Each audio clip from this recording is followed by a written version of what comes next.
మనిషి మాయ. ఈరోజు మనం వినబోయే సంగతి మనిషి మాయ. దేవుని పిల్లలరా,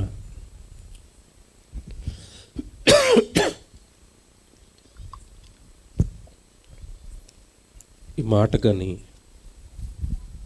ఇది అంశం కానీ మీలో ఉన్న చాలామందికి కొత్తగా ఎంతగా అనిపించవచ్చు. మనిషి మాయ ఏంటండి అని. మేము ఏదైనా టైటిల్ అంశాన్ని పెట్టాము అంటే అది ఖచ్చితంగా దేవుడు బైబిల్లో రాయిస్తే మాత్రమే పెడతాము, మాట్లాడతాము. మనిషి మాయ. మాయ అనగానే మీకు తెలియదు కాదు, మాయ మంత్రాలు చేసే వాళ్ళు ఉంటారు. వాళ్ళ దగ్గర ఏమీ లేనిది ఉన్నట్టుగా చూపించటం, ఉన్నది లేనట్టుగా చూపించటం, దీనినే మాయ చేయటం అంటారు. మీకు తెలియదు కాదు. మ్యాజిక్లు చేస్తూ ఉంటారు. ఒక పావురం లోపల పెట్టుకుంటాడు, మ్యాజిక్ చేసి మాయ చేసి ఎన్ని పావురాలు తీస్తాడు బయటికి? 4-5 పావురాలు తీస్తాడు. అదంతా కూడా మనుషులను మాయ చేస్తున్నాడు. మాయ అంటారు దాన్ని. మనిషి జీవితం గురించి కూడా దేవుడు మాట్లాడిన మాట, మనిషి ఆలోచనలు మాయ, మనిషి జీవితమే ఒక మాయ. దేవుని పిల్లలరా, ఈరోజు భూమి మీద బ్రతుకుతున్న మనుషులందరూ కూడా సాక్షాత్తు ఈ సృష్టిని కలిగించిన సృష్టికర్త సర్వేశ్వరుడు, పరలోకమందు ఉన్న తండ్రికి సుపుత్రుడు, తన స్వహస్తాలతో తన ఆత్మను పంచి కన్న పిల్లలు. ఆయన పరలోకంలో ఉన్నాడు, మనుషులకు జన్మ మాత్రం భూమి మీద అనుగ్రహించాడు. ఈ జీవితం పరలోకంలో ఉన్న దేవుడు ఈ భూమి మీద మనుషులకు ఈ జీవితం అనుగ్రహించిన తర్వాత ఈ జీవితాన్ని 60-70 ఏళ్ళ ఈ జీవితాన్ని ఎందుకు ఇచ్చాడు భూమి మీద అంటే, పరలోకంలో ఎలా బ్రతకాలో, పరలోకంలో ఉండాలి అంటే ఎలాంటి స్వభావం ఉండాలో, ఎలాంటి గుణగణాలు ఉండాలో భూమి మీద నువ్వు సంపాదించడానికి జీవితాన్ని ఇచ్చాడు. మళ్ళీ చెప్తున్నాను, జాగ్రత్తగా వినండి. దేవుడు మనకి భూమి మీద జీవితం ఇచ్చి, మనం పాపం చేస్తే యేసుక్రీస్తుల వారి ద్వారా, ఆయన శిలువ రక్తము ద్వారా మన పాపాలను కడిగి మనల్ని దైవ సన్నిధి సంఘంలోనికి మనల్ని చేర్చింది.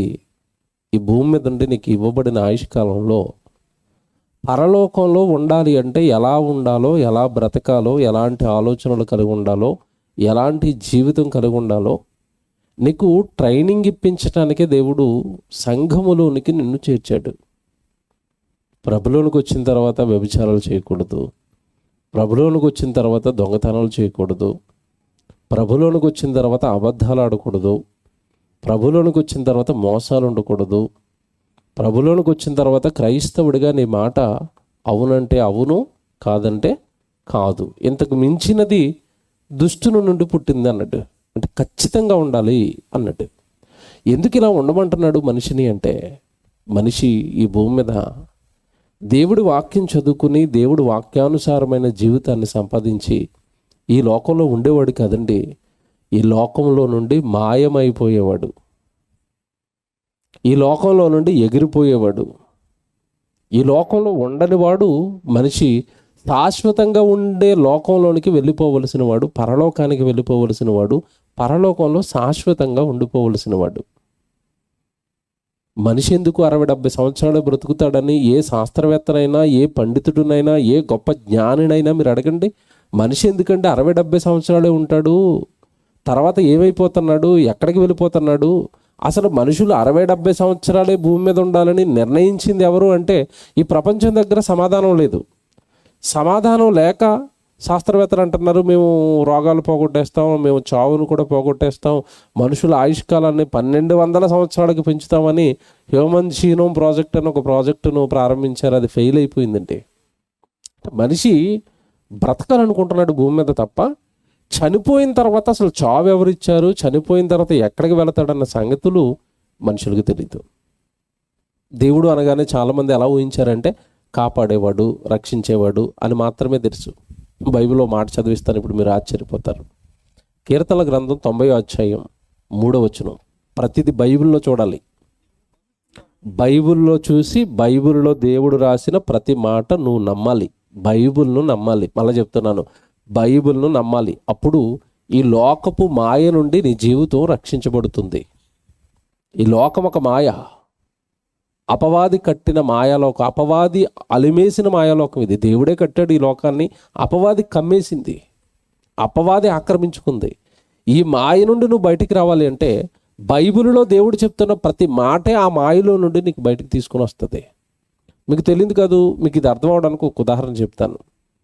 యవ్వనంలోనికి వచ్చిన అమ్మాయి చదువుకోవడానికి కాలేజీకి పంపించారనుకోండి, అక్కడ ఎవడో రోజా పువ్వును పట్టుకుని వస్తాడు, ఐ లవ్ యూ అనుకుంటా. చదువుకోవడానికి అమ్మనాళ్ళ కష్టంతో కాలేజీకి వెళ్ళిన పిల్ల వాడు చెప్పిన పాడు మాటలు వినగానే ఇక చదువు వదిలేస్తుంది, ఎవరి ఇంట్లో అమ్మనాన్నలు వదిలేస్తుంది, వాడు చుట్టూ ఇక సినిమాలకి పార్కులకి తిరుగుతూ ఉంటుంది.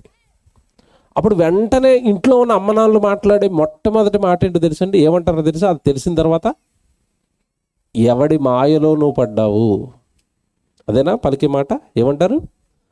ఎవడి మాయలో పడ్డావు, ఎవడు నిన్ను మాయ చేశాడు అంటారు.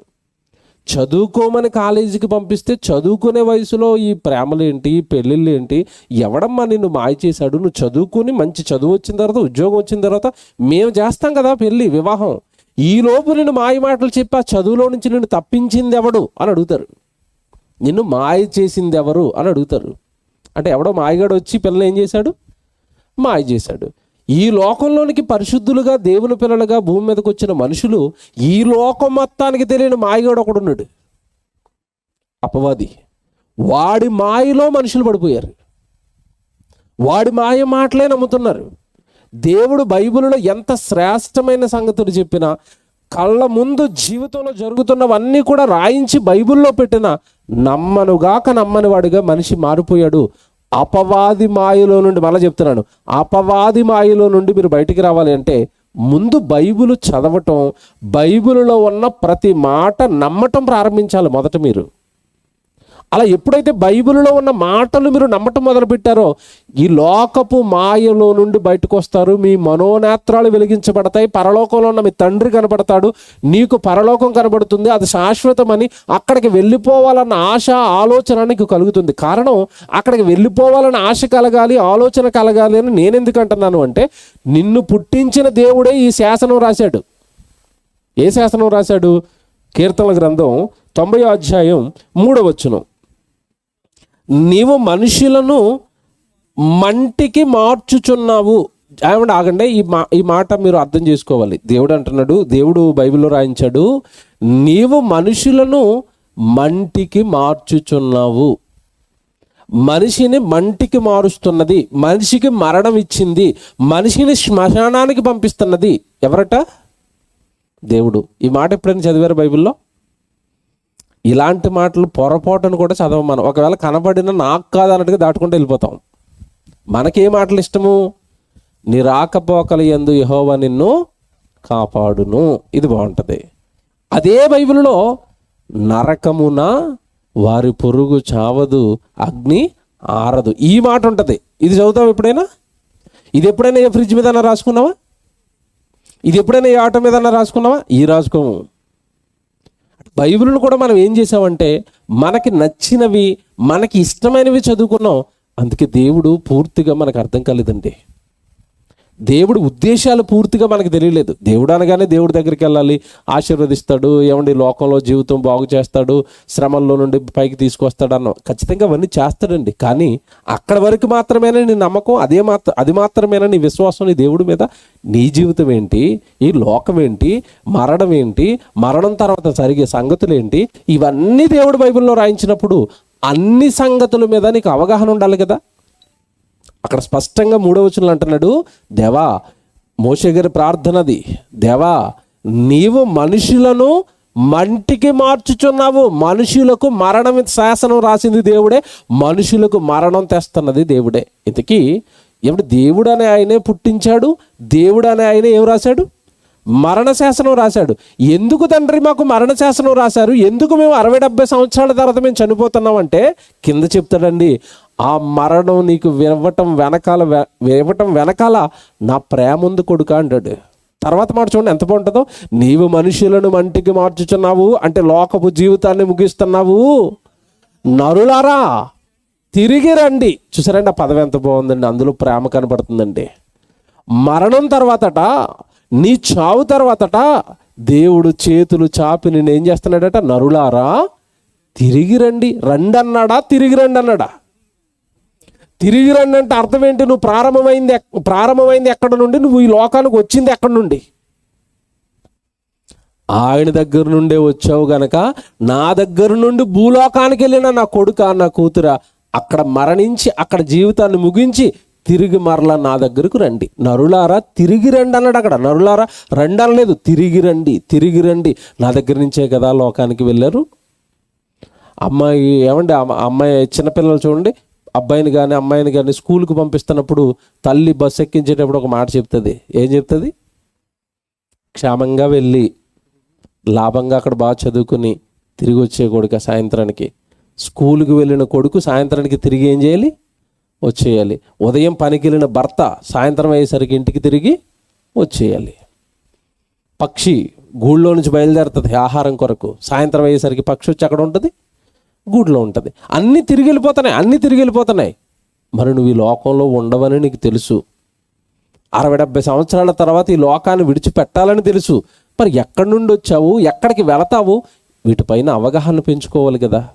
అందుకే రాస్తున్నాడు దేవుడు బైబిల్లో, నరులారా తిరిగి రండి, నా దగ్గరకు రండి. ఆయనకు దగ్గరకు రమ్మని దేవుడు పిలుస్తున్నాడు. ఈ జీవితం ఇచ్చింది దేవుడండి. ఈ జీవితం గురించి, ఈ లోకంలో మనం అనుభవిస్తున్న ఈ దేహాల గురించి దేవుడు పలికిన మాట ఏంటో తెలుసండి? మీరు అనుభవిస్తున్న ఈ జీవితం నేనే ఇచ్చాను, నా జీవితం అది అని రాశాడు. యెషయా గ్రంథం 42వ అధ్యాయం, జాగ్రత్తగా రాసుకోండి ఇవన్నీ. యెషయా గ్రంథం 42వ అధ్యాయం 5వ వచనం చదవండి, బైబిల్లో ఎంత బాగుంటుందో.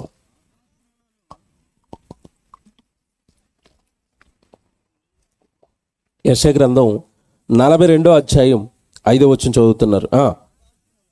ఆకాశములను సృజించి వాటిని విశాలపరిచి భూమిని అందులో పుట్టిన సమస్తమును పరిచి దాని మీదనున్న జనులకు ప్రాణమును దానిలో నడుచువారికి జీవాత్మను ఇచ్చుచున్న దేవుడైన యెహోవా ఎలాగూ సెలవిచ్చుచున్నాడు.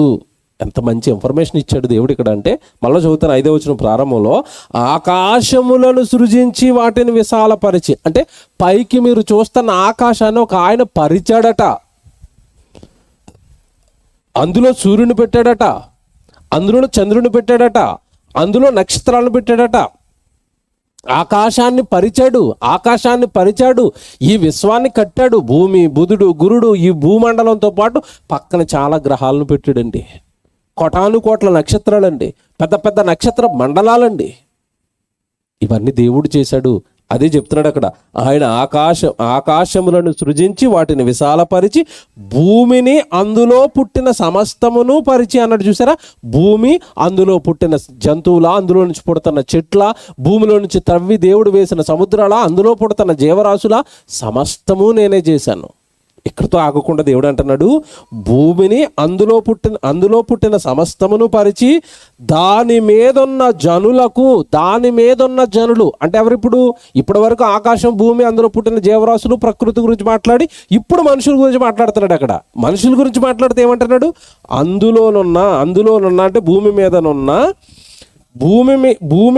భూమిని అందులో పుట్టిన సమస్తమును పరిచి దాని మీదనున్న జనులకు ప్రాణమును. మొదట ఏమిచ్చాడంటే దేవుడు?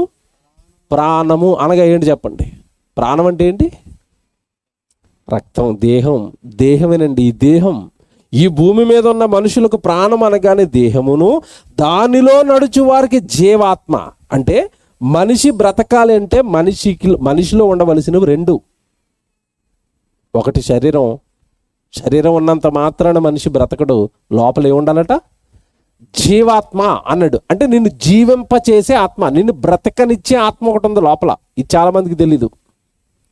ఈ దేహాన్ని చూసి పొంగిపోతున్నారు, ఈ దేహాన్ని చూసి ఏమంటే దేహానికి ఉన్న అధికారాన్ని చూసి, ఈ దేహానికి ఉన్న చదువును చూసి, ఈ దేహానికి ఉన్న సంపదను చూసి, ఆస్తులను చూసి, ఇల్లును చూసి పొంగిపోతున్నారు తప్ప అసలు శరీరం బ్రతకాలి అంటే ఇవి కాదు ఉండవలసినవి. మొదట నీకు ఏముండాలి లోపల? జీవాత్మ అన్నాడు. ఇప్పుడు జాగ్రత్తగా వినండి. మనిషిని దేవుడు చేసినప్పుడు లోపల జీవాత్మ, పైన దేహాన్ని కట్టి మనిషిగా ఈ లోకంలో మనిషికి జీవితాన్ని ఇచ్చాడు, జీవాన్ని ఇచ్చాడు. జీవాన్నిచ్చిన దేవుడు ఈ భూమి మీద ఉన్న మనుషులకి చెప్పిన మాట, భూమి మీదకి వెళ్ళండి, నా గురించి బ్రతకండి, నా గురించి ప్రకటించండి, నాకు మహిమ తెచ్చే పనులు మీ జీవితంతో జరిగించండి, మీ దేహంతో జరిగించండి, నేనున్నానని చెప్పండి, నాకు మహిమకరంగా నా వాక్యానుసారంగా ఆ లోకంలో మీరు జీవించండి అని మానవులకు దేవుడు జన్మిచ్చాడు. కానీ దేవుడు మానవులకి ట్రైనింగ్ ఇవ్వడానికి, లేదంటే మానవులకి వాక్యానుసారమైన జీవితం బ్రతకటం నేర్పించడానికి ఈ జీవితాన్ని ఇస్తే, ఈ లోకంలోనికి వచ్చిన మనిషి, దేవుడిచ్చిన జీవితాన్ని పొందుకున్న మనిషి, దేవుడి వలన దేహము, దేవుడి వలన జీవ ఆత్మను పొందుకున్న మనిషి, దేవుడి సహాయం లేకుండా ఒక్క క్షణం కూడా బ్రతకలేని మనిషి భూమి మీదకి వచ్చిన తర్వాత ఏమంటున్నాడు తెలుసా? భూమి మీదకి వచ్చిన తర్వాత ఎలాంటి ఆలోచనలో పడ్డాడు తెలుసా? తన జీవితాన్ని ఎలా మాయ చేసుకున్నాడు తెలుసా? ఇప్పుడు చదవండి, ఇక్కడి నుంచి జాగ్రత్తగా వినండి. నేను ఇచ్చే ప్రతి రెఫరెన్స్, బైబిల్లో నేను చూపించే ప్రతి మాట జాగ్రత్తగా వినాలి. యాకోబు గారు రాసిన పత్రిక, ఆ జీవితం నాది కొడుక, జీవాత్మగా లేదంటే దేహంగా ఆ జీవితాన్ని నేను నీకు ప్రసాదించాను, ఆ లోకంలోనికి వెళ్ళి నా గురించి బ్రతకాలి, నాకు మహిమ తేవాలి, నాకు ఘనత తీసుకొని రావాలి అని దేవుడు ఈ జీవితం ఇస్తే, మనిషి ఎలా ఆలోచిస్తున్నాడో, మనిషి ఏం ఆలోచిస్తున్నాడో, మనిషి దేని మాయలో పడ్డాడో ఇక్కడ దేవుడు చెప్తాడు. జాగ్రత్తగా వినాలి. యాకోబు గారు రాసిన పత్రిక 4వ అధ్యాయము, మీరు వాక్యపట్నం చదివారు కదా, భాగం చదువుకుందాం 13 నుంచి. జాగ్రత్తగా వినాలి. ఇది వాక్యము బైబిల్లో చాలా జాగ్రత్తగా చూడాలి. యాకోబు గారు రాసిన పత్రిక 4వ అధ్యాయము 13వ వచనం చదువుతున్నారు. మనిషి అట ఎలా ఆలోచిస్తున్నాడట? నేడైనను రేపైనను నేను ఒకానొక పట్టణమునకు వెళతాను, అక్కడ 1 సంవత్సరం అంతా అక్కడ ఉండిపోతాను, ఒక వ్యాపారం ఆ పట్టణంలో నేను చేస్తాను. వ్యాపారం చేసిన తర్వాత నేను ఏం సంపాదిస్తాను? లాభము సంపాదిస్తాను. జాగ్రత్తగా వినండి, ఏం సంపాదిస్తాడట? లాభము సంపాదించము రండని చెప్పుకొని వారులారా. అంటే అర్థం ఏంటి? ఇలాంటి ఉద్దేశాలతో భూమి మీద బ్రతుకుతున్న వారులారా, దేవుడిని విడిచిపెట్టి, ఏమంటే ఇప్పుడు ఒకానొక పట్టణానికి వెళ్ళిపోదాం అన్నాడు అంటే స్వగ్రామాన్ని విడిచిపెట్టి వెళ్ళిపోతున్నాడు. స్వగ్రామంలో ఉన్న సంఘం, స్వగ్రామంలో ఉన్న సేవ, స్వగ్రామంలో ఉన్న దేవుడి పని, ఇవన్నీ విడిచిపెడుతున్నాడట. ఇవన్నీ విడిచిపెట్టి అంటున్నాడట, నాకు దేవుడు వద్దు, దేవుడి సంఘము వద్దు, దేవుడి ఆరాధనలు వద్దు, దేవుడి పని వద్దు, వాక్యము వద్దు, నాకు ఏమీ వద్దు, నేను ఇప్పుడు అర్జెంటుగా ఒకానొక పట్టణానికి వెళ్ళిపోవాలి. బెంగళూరుకి వెళ్ళిపోతాను, ఇంకా పట్టణాలు ఏమున్నాయి, చెన్నైకి వెళ్ళిపోతాను, హైదరాబాద్కి వెళ్ళిపోతాను, అక్కడికి వెళ్ళిపోయిన తర్వాత ఒక మంచి వ్యాపారం ఆ పట్టణంలో ప్రారంభించేస్తాను. వ్యాపారం ఆ పట్టణంలో ప్రారంభించి నేను ఏమి సంపాదించాలి? లాభం. ఆ లాభం సంపాదించి నెక్స్ట్ ఏం చేస్తాడు చెప్పండి? లాభం సంపాదించిన తర్వాత మనిషి ఆలోచన నెక్స్ట్ ఏంటి? ఇల్లు కొంటాను, పొలం కొంటాను, బంగారం కొంటాను, ఆస్తులు సమకూర్చుకుంటాను. ఏమంటే జీవితకాలం అంతా మనిషికి ఈ తపన, ఈ ఆలోచన తప్ప దేవుడికి ఏదైనా చేద్దామన్న ఆలోచనలతో మనుషులు ఉన్నారా? మీరు చెప్పండి, ఉన్నారా? పట్టణాలకు వెళ్ళిపోదాం, ఆ ఊరికి వెళ్ళిపోదాం, ఈ ఊరికి వెళ్ళిపోదాం, సంపాదిద్దాం, కూర్చుకుందాం, ఎవడు కూర్చుకున్నవన్నీ ఇక్కడే విడిచిపెట్టి నరకానికి వెళ్ళిపోదాం, అంతేనా? ఎప్పుడు కూడా మనిషి ఆలోచన అంట లాభం, లాభం, లాభం, లాభం, ఆస్తి, సిరి, సంపద. ఏం చేసుకుంటావయ్యా ఇదంతా? దేనికి ఈ తపన? దేనికి ఈ ఆలోచనలు? జాగ్రత్తగా వినండి, నేను మాట చెప్తాను ఇక్కడ. నువ్వు పుట్టింది ఈ లోకంలో ఆస్తులు సమకూర్చుకోవడానికో, ఈ లోకంలో అధికారాలు సంపాదించడానికో, ఈ లోకంలో ఏమంటే భాగ్యవంతుడు అయిపోయి తొలతోగడానికో కాదు. దేవుడు నీకు జన్మనిచ్చింది. నీకు ఇచ్చిన స్థితిలో దేవుడు నీకు ఇచ్చిన జీవితం చక్కగా నీకు కావలసినవన్నీ దేవుడు ఇస్తాడు. అది ముందే వాగ్దానం చేశాడు. మీకు అక్కరగా ఉన్నవేవో అవి నాకు తెలుసు, మీ అవసరతలు నాకు తెలుసు అన్నాడు. ఖచ్చితంగా దేవుడు అవసరతలు తీరుస్తాడు. నీకు తిండి, నీకు బట్ట, నువ్వు బ్రతకడానికి ఒక చిన్న ఉద్యోగం, నువ్వు ఉండడానికి ఒక చిన్న గృహం, ఇవన్నీ ఇచ్చాడు. ఎనఫ్. వీటితో తృప్తి కలిగి ఉండి, నేను ఈ జీవితం చక్కగా నాకు ఇచ్చిన దేవుడు ఈ జీవితము ఈ స్థితి నాకు ఇచ్చాడు కదా, నేను దేవుడికి ఎలా ఉపయోగపడాలి అని ఆలోచించవలసిన మనిషట ఈ లోకం అనే ఆస్తి, ఈ లోకం అనే డబ్బు, ఈ లోకం అనే అధికారం, ఈ లోకంలో బంగారం, ఈ మాయలో పడిపోయాడట. అన్నిటిని విడిచిపెట్టి వ్యాపారాలు చేస్తాను, లాభాలు సంపాదిస్తాను అని లోకపు మాయలో పడ్డాడట. జాగ్రత్తగా వినండి, దేంట్లో పడ్డాడు మనిషి? లోకపు మాయలో పడ్డాడు. వాళ్ళందరి గురించి అన్నాడు ఇప్పుడు, లాభము సంపాదింతుము రండని చెప్పుకొని వారులారా మీరు వినాలి అన్నాడు. ఇప్పుడు దేవుడు అలాంటి ఆలోచనలతో బ్రతుకుతున్న ప్రతి మనిషికి చెప్తున్నాడు ఈ మాట, చెప్పుకొని వారులారా ఇప్పుడు దేవుడు చెబుతున్న మాట వినండి. రేపేమి సంభవించునో మీకు తెలీదు. తెలుసంటారా? రేపు ఉదయం, రేపు ఏ రోజు అండి? రేపు శనివారం కదా. శనివారం ఉదయం 10 గంటలకు ఏం జరుగుతుందో నాకు తెలుసా? అని వాళ్ళు చేయొద్దండి. తెలుసా? రేపు 1 గంటకి ఏం జరుగుతుందో తెలుసా? తెలీదు. రేపు ఏం జరుగుతుందో తెలీదు.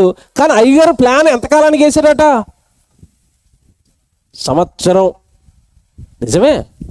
చాలామంది 2019లో కూడా ఈ సంవత్సరం అంతా పెద్ద పెద్ద వ్యాపారాలు చేయాలనుకున్నారు. కరోనా వచ్చింది, ప్రారంభించిన వ్యాపారాలన్నీ చతికిలు పడిపోయినాయి. నువ్వేమో సంవత్సరానికి వేస్తావు ప్రణాళికలు. దేవుడు అంటున్నాడు, తెల్లవారి లేస్తే, ఈ రాత్రి తెల్లవారి ఉదయం వస్తుంది కదా, రేపేమి సంభవిస్తుందో నీకు తెలీదు. రేపు నాకు యాక్సిడెంట్ అవ్వదు, రేపు నన్ను పాము కరవదు, రేపు నాకు గుండెపోటు రాదు, రేపు నాకు హార్ట్ అటాక్ రాదు, లేదంటే రేపు నాకు బ్రెయిన్ స్ట్రోక్ రాదు, రేపు నాకు ఏ రోగము రాదు అనవలు చేయొద్దండి. నాకు ఏమి జరగదు అనవలు చేయొద్దండి.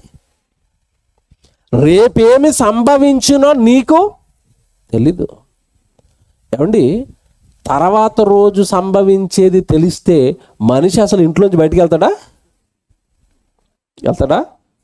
ఒక అయ్యగారు డ్యాన్స్ చేస్తున్నాడండి, జాతర. బాబు వీడొతి జాతర, అందరూ ఎగిరాడు, అందరూ ఎగురుతున్నాడు అండి. పోనీ అందరూ కింద ఎగురుతున్నప్పుడు ఎగిరితే పర్వాలేదు. ఆ జాతరకి తీసుకెళ్తున్న బండి ఉంది, కింద ఎగిరితే ఏం బాగుంటుందని ఆ జాతర జరుగుతున్న బండి పైకి ఎక్కాడు. బండి పైకి ఎక్కి ఇప్పుడు నేను ఎగురుతాను చూడండి, పైనుంచి ఎగిరాడు. చూడండి ఏం జరుగుతుందో. వీడియో ప్లే చేయ బాబు.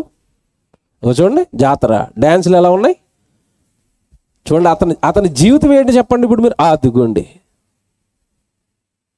చిన్నగా ఉంటుంది, అర్థమవుదు. వెనకే బాబు, మళ్ళీ వెనక్కి. ఇగో అందరు కింద ఎగురుతున్నారండి, అందరూ కింద ఎగురుతున్నారు. అగో డ్యాన్సులు వేస్తున్నారు కింద. ఇటు చూడండి పైకి బండి ఇక్కడ, అదిగోండి బండి మీద బయట తూకాడు. ఇంకంతే. ఏమండి, నెత్తి తల నేలకి తగిలింది, అక్కడికక్కడ బుర్ర పగిలిపోయింది. అగో పడుకున్నాడు సిమెంట్ రోడ్డు మీద. అదిగోండి అయిపోయింది. ఇంక లెగడండి. హాస్పిటల్కి తీసుకెళ్లారు, స్పాట్లో చచ్చిపోయాడు. టైటిల్ ఏంటి చెప్పండి ఇప్పుడు? మనిషి మాయా కదా ఇది. తాను చచ్చిపోతానని తనకు తెలుసా? ఆ క్షణం వరకు తెలీదండి. రేపేం సంభవించునో నీకు తెలీదు. అందరూ ఎగురుతున్నాడు, అందరూ డ్యాన్సులు వేసాడు. రేపేమి సంభవిస్తుందో మనిషికి తెలీదు. నీకు మరణం ఎప్పుడు వస్తుందో కూడా నీకు తెలీదు. అక్కడ ఇప్పుడు చదవండి వాక్యం ఎంత బాగుంటుందో. ఇలా చెప్పుకొని వర్లారా మీ జీవము ఏ పాటిది అన్నాడు అక్కడ. చదవండి ఆ వచనం ఎంత బాగుంటుందండి. ఆ మాటలు ఏం రుచండి. దేవుడి మాటలు లోకాన్ని చూస్తున్నప్పుడు ఎంత రుచిగా ఉంటాయండి, ఎంత రుచిగా ఉంటాయి తెలుసా? రేపేమి సంభవించునో మీకు తెలియదు. చూసారా ఆ ప్రశ్న? చూసారా దేవుడు పలుకుతున్న మాట? చూసారా? ఇది అండర్లైన్ చేసుకోండి. మీ జీవము ఏ పాటిది అన్నాడు. మీ జీవితం ఏ పాటిది? అసలు మీ జీవితం ఏంటి? లబ్డబ్ ఏం కొట్టుకుంటుంది లోపల? గుండె. ఒక్కసారి అది ఆగిపోయింది అనుకోండి, మీ జీవితం ఏ పాటిది? వెంటనే ఇంటి ముందు టెంట పడుతుంది, టెంట లోపలికి ఐస్ పెట్టి వస్తుంది. ఇది మన జీవితం. ఏమండి, ఎప్పుడు పోతామో తెలియదు, ఎప్పుడు గుండె ఆగిపోతుందో తెలియదు, ఎప్పుడు బ్రెయిన్ ఆగిపోతుందో తెలియదు, ఎప్పుడు రక్తం పోతుందో తెలియదు, ఎప్పుడు ఏ రోగం వచ్చి చచ్చిపోతుందో తెలియదు, ఎప్పుడు ఎవడైనా బైక్ మీద గుద్దేస్తే చచ్చిపోతాం తెలియదు, మంది ఎక్కువైపు అలా ఎగిరి పడితే వెంటనే చచ్చిపోతాం అస్సలు తెలియదు. మీ జీవం ఏ పాటిది? మీ జీవితం ఏ పాటిది అంటే నీకు మరణం ఎప్పుడు వస్తుందో నీకు తెలియదు కనుక, నీ జీవితం ఒక మాయ కనుక, ఆ మరణం నిన్ను పలకరించే లోపు దేవుడు రమ్మన్న పరలోకానికి సిద్ధమైపో. నాకు మరణం వస్తే నేను దేవుడి దగ్గరికి వెళ్ళిపోవాలని ఇప్పుడు నన్ను పిలిచేస్తే నేను రెడీ అండి. నాలో అబద్ధం లేదండి, నాలో పాపం లేదండి, నాలో నేరం లేదండి, మనిషి జీవితం మాయండి. ఒకవేళ నాకు చావు వచ్చేస్తే నేను వెళ్ళిపోతానండి. ఎవరండి ఇలాగున్నారు? ఎవరికండి ఈ జీవితం విలువ అర్థమైంది? ఎవరికండి ఈ జీవితం ఏ పాటిది? దేవుడు పలుకుతున్న మాట, నీ జీవితము ఏ పాటిది, ఆ మాట ఎంతమందికి అర్థమైంది? మారండి, దేవుడి దగ్గరికి రండి అంటే చాలా మంది ఏమంటారు తెలుసండి, ఈ నెల వదిలేండి, వచ్చే నెల బాప్తిజం తీసుకుంటాను. అప్పుడు లోపల ఉంటావేటి? కొంతమంది డేట్లు పెడతారు, వచ్చే సంవత్సరం జనవరి 1కి మారుతానండి. అప్పుడు వరకు పాపం చేస్తావా? ప్రభువుని విడిచి తిరుగుతావా? దేవుడి సన్నిధికి రావా? దేవుడి పనులు చేయవా? దేవుడి దగ్గర ఉండవా? పాపపు జీవితాన్ని విడిచిపెట్టవా? ఆ త్రాగుబోతుగా, తిరుగుబోతుగా, వ్యభిచారిగా, నేరస్తుడిగా ఆ పాపపు జీవితంలో చచ్చిపోతే తర్వాత వెళ్ళబోయే జీవితం భయంకరమయ్యా, నరకమయ్యా. అది నీ జీవితం ఏ పాటిదయ్యా? ఎప్పుడు మరణం వస్తుందో తెలియని నువ్వు మారవెందుకు? దైవజనులు పాట పాడినప్పుడు అండి నాకు చాలా ఆనందం వేసిందండి. నిజంగా చెప్తున్నానండి, హార్ట్ఫుల్గా. ఏమండి, దేవుడి సన్నిధిలో మాట్లాడుతున్నాను. ఈ వెనకాల ఉన్న ఈ దైవజనులు చూస్తే నాకు చాలా ఆనందం వేసిందండి. ఎందుకంటే దైవజనులు ఇలా రాకడ కొరకు ప్రజలను సిద్ధం చేసే దైవజనులు తక్కువ. మీ ప్రాంతంలోనే మీరు చాలా అదృష్టవంతులండి ఇలాంటి దైవజనులు ఉన్నందుకు. ఈరోజు దైవజనుడు దేవుడిని ఎదుర్కోవడానికి, దేవుడి రెండవ రాకడను ఎదుర్కోవడానికి తన జీవితం, తన ఆత్మను తను కాపాడుకుని పరలోకానికి వెళ్ళిపోవడానికి సిద్ధపరచాలి, ఈ లోకపు మాయలో నుండి లాగి. కానీ బోధన చేస్తున్న వాళ్ళే కోరుండి లోక ఆశలు వారి మీద రేపి వాళ్ళని తిరిగి లోకంలోకి వెళ్ళిపోయేటట్టుగా చేస్తున్నారు బోధలు. వాళ్ళు పాటలు అవే పాడుతున్నారు, వాళ్ళు ప్రార్థనలు అవే చేస్తున్నారు. నిజంగా మంచి దైవజనుల మధ్యలో ఉన్నారండి మీరు. దేవుని పిల్లలారా, నరులారా, తిరిగి రండి. ఆ జీవం ఏ పాటిది, ఆ లోకం ఏ పాటిది? ఉండని లోకం పైన మమకారం పెంచుకున్నారు, ఉండని దేహాన్ని ప్రేమిస్తున్నారు, వెళ్ళవలసిన లోకాన్ని, రక్షించుకోవలసిన ఆత్మను మర్చిపోయారు. ఇప్పుడు చూడండి, అక్కడ మాట్లాడతాడు. ఇప్పుడు ఎంత బాగుంటుంది ఆ మాట. ఇదిగో మీ జీవము ఏ పాటిది, మీ జీవితం ఏ పాటిది? 60-70 ఏళ్ళ జీవితం కదా, అది నీకు పెద్దగా కనపడుతుందేమో. మరణం నిన్ను పలకరిస్తే నీ జీవితం ఏమైపోతుందో తెలిసి ఇప్పుడు మాట్లాడతాడు. నీ జీవితము ఏ పాటిది? మీరు కొంతసేపు కనపడి అంతలోనే మాయమైపోయే ఆవిరి వంటి వారు. ఎంతట? మీరు కొంతసేపు కనపడి, ఎంతసేపు కనపడతాడట మనిషి లోకానికి? కొంతసేపు. లాయరు కొంతసేపే, డాక్టరు కొంతసేపే, యాక్టరు కొంతసేపే. రామారావు గారు ఏరండి ఇప్పుడు? ఒకప్పుడు డాన్సులు వేశారు రామారావు గారు, ఇప్పుడు ఏరి? రామారావు గారు మాయమైపోయారండి. నాగేశ్వరరావు గారు మాయమైపోయారండి. కృష్ణరాజు గారు మాయమైపోయారండి. ఇంకా ముఖ్యమంత్రి లిస్ట్ చెప్పనా? రాజశేఖర రెడ్డి గారు మాయమైపోయారండి. మాయమైపోతారండి. ఈ లోకంలో ఎవరు ఉండరండి. మీరు ఎంతసేపు కనపడి, కొంతసేపు కనపడి అంతలోనే మాయమైపోతారు. మనిషి జీవితం మాయ అన్నాడు. ఇదే టైటిల్. నీ జీవితం ఒక మాయ. నీ జీవితం ఒక మాయ. నువ్వు డాక్టర్ అయినా మాయే, యాక్టర్ అయినా మాయే, లాయర్ అయినా మాయే. నాకు 100 కోట్లు ఉన్నాయండి, నేను మాయమవను అనమంటే లోకంలో ఎవరినైనా? నీ కోట్లు నిన్ను రక్షిస్తాయా? నీ ఆస్తి నిన్ను రక్షిస్తుందా? నీ ఇళ్ళు, నీ పొలాలు, నీ బంధువులు, నీ స్నేహితులు ఎవరైనా నిన్ను రక్షిస్తారేమో అడుగు. ఎవరి వల్ల అవుదండి. మనిషి ఎంతలో కనబడి అంతలో మాయమైపోయే ఆవిరి. మీరు చూడండి, అప్పుడప్పుడు గ్రామాల్లో భలే మాట్లాడతారండి.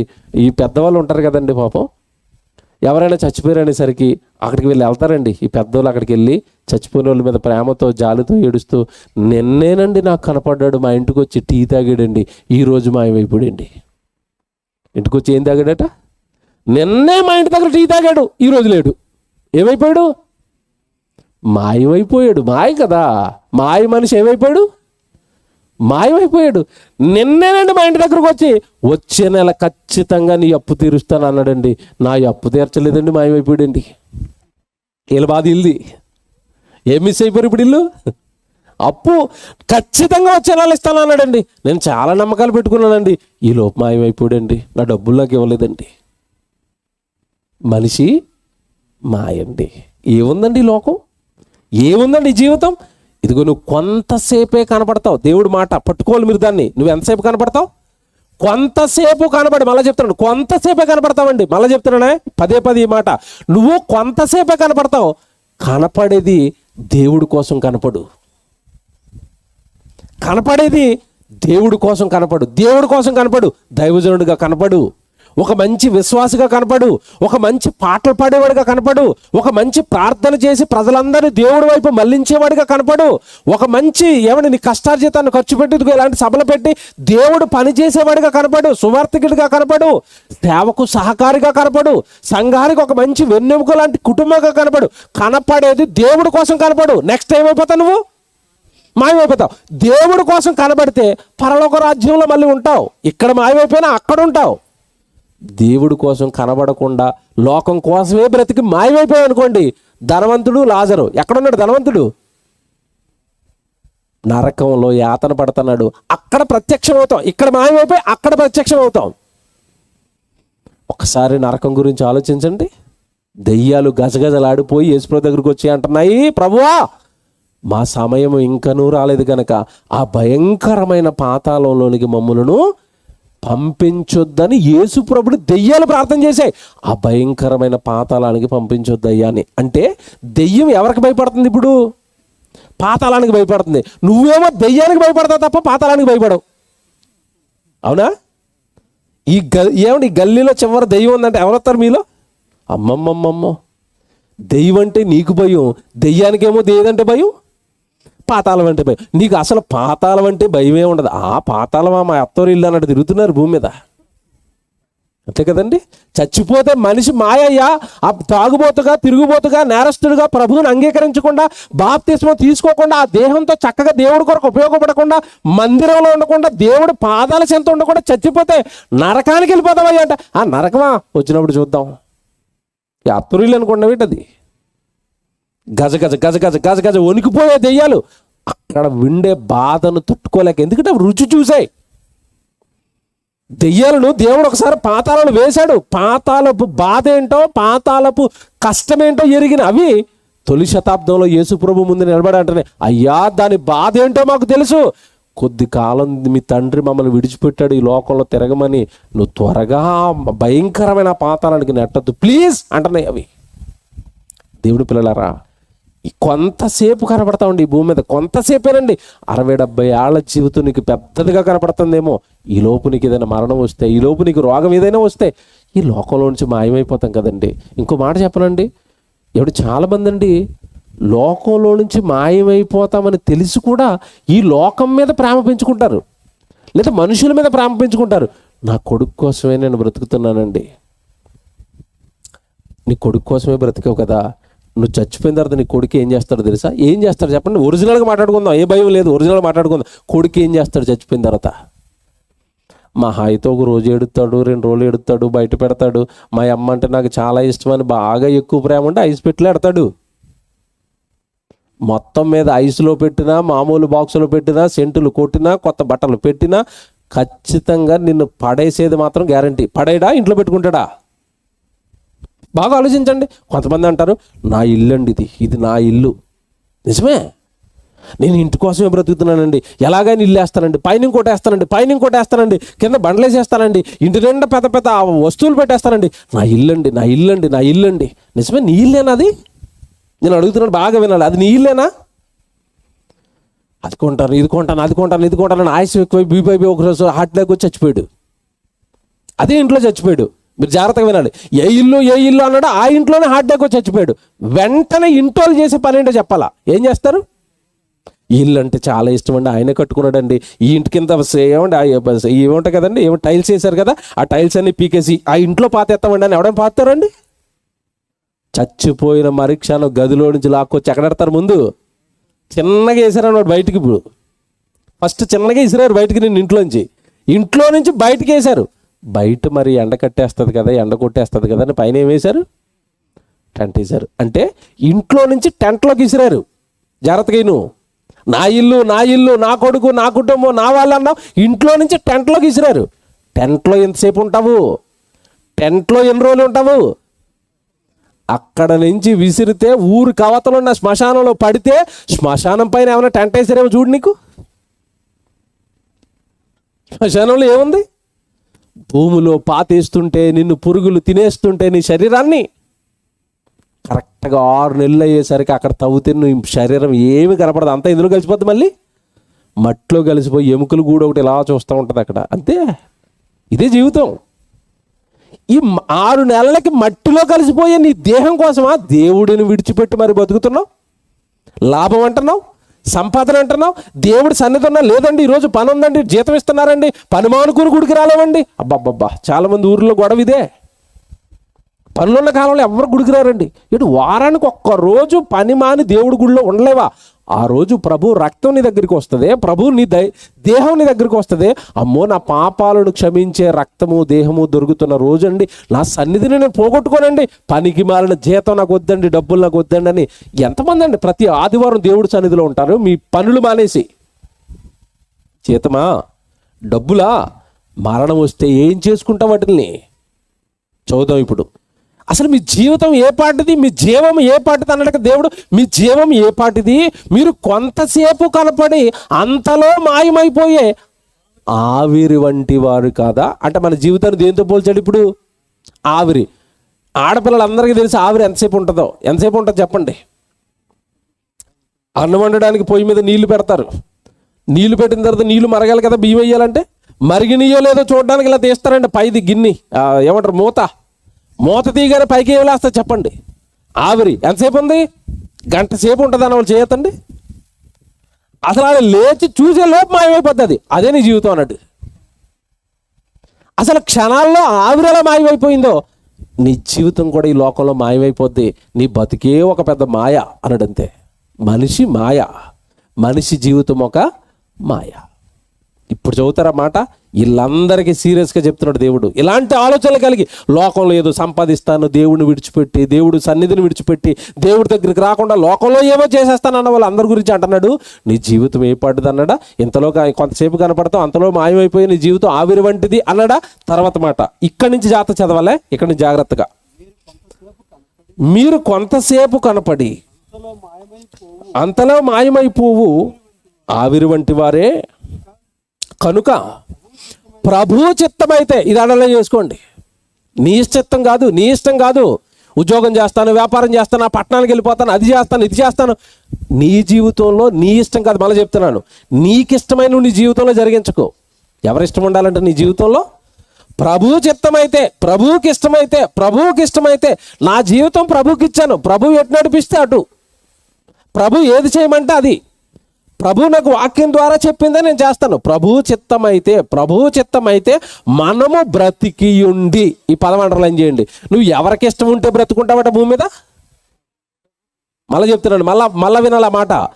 ప్రభువు చిత్తమైతే మనము బ్రతికియుండి అంటే నువ్వు బ్రతకాలంటే ఎవరికి ఇష్టం ఉండాలి? దేవుడి చిత్తం. ఇప్పుడు చెప్తాను, జాగ్రత్తగా వినండి. ప్రభువుకి ఇష్టం లేనివన్నీ చేస్తున్నావు. ఇప్పుడు నీ తాళం, నీ కీ, నీ ప్రాణం ఎవరి చేతుల్లో ఉంది? దేవుడి చేతుల్లో ఉంది. ఈడేటో ఎప్పుడు నాకు ఇష్టం లేకుండా బ్రతుకుతున్నాడని, నాకు ఇష్టం లేదు వాడు బ్రతుకు అన్నాడు అనుకోండి, వెంటనే భూమి మీద మనం మాయమైపోతాం, మన ఫోటోకి దండడిపోద్ది. తెలుసా మీకు? అసలు కీ ఎవరి దగ్గర? నా చిన్ననాడు ఒక కథ సినిమాలో చెప్పేవారండి. ఎవరు రాక్షసుడి ప్రాణం అట ఎక్కడుందట? ఎక్కడో చిలకలో ఉందట. రాక్షసుడు వీడి ప్రాణం అట చిలకలో ఉందట. ఇప్పుడు మన ప్రాణం, మన జీవం, మన ఊపిరి, మన బ్రతుకు ఇవన్నీ ఎవరి చేతుల్లో ఉన్నాయి? దేవుని చేతుల్లో ఉన్నాయి. ప్రభు చిత్తమైతే బ్రతికియుండి అంటే నువ్వు బ్రతకాలంటే ఎవరి ఇష్టం ఉండాలి? దేవుడికి ఇష్టం ఉండాలండి. మీకు మాట చెప్పనండి, చాలా చోట్ల ప్రమాదాలు జరుగుతాయండి.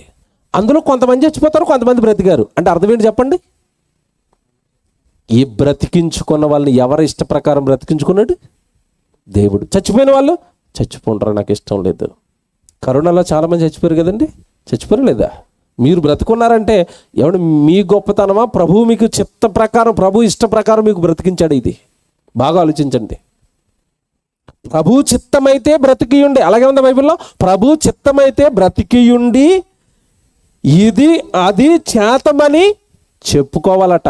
దేవుడు బ్రతికిస్తేనే ఏదోటి చేసుకుంటానండి అనాలి తప్ప నీ సొంత నిర్ణయాలు తీసుకోకు. లాభాలు సంపాదిస్తాను, మేడలు కడతాను, మిద్దెలు కడతాను, ఆ మేడలన్నీ భూమి మీద వదిలి నేను శ్మశానానికి వెళ్ళిపోయి ఆత్మనేమో పాతాళానికి పంపుతాను, ఇలాంటి ప్లాన్లు వేయకండి. ప్రభు చిత్తమైతే బ్రతికియుండి. నువ్వు బ్రతకాలంటే ప్రభు చిత్తం ఉండాలి. మనిషి జీవితం మాయండి. వీడియో ప్లే చేస్తారు చూడండి. నిజంగానండి, వాళ్ళు చచ్చిపోతారని వాళ్ళకు కూడా తెలియదండి.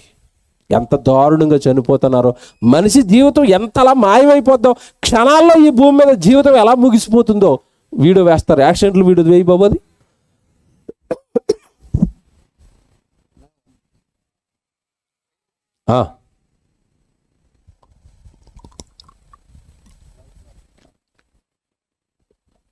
ఇది చాలా జాగ్రత్తగా చూడండి, వీడియో జాగ్రత్తగా చూడండి. మరణం చూడండి మనిషికి ఎంత దారుణంగా వస్తుందో, ఎంత తెలియకుండా వచ్చి మనిషిని ఎత్తుకుని వెళ్ళిపోతుందో మీరు చూడండి. పెద్దగా వేయండి, పెద్దవి వేయండి.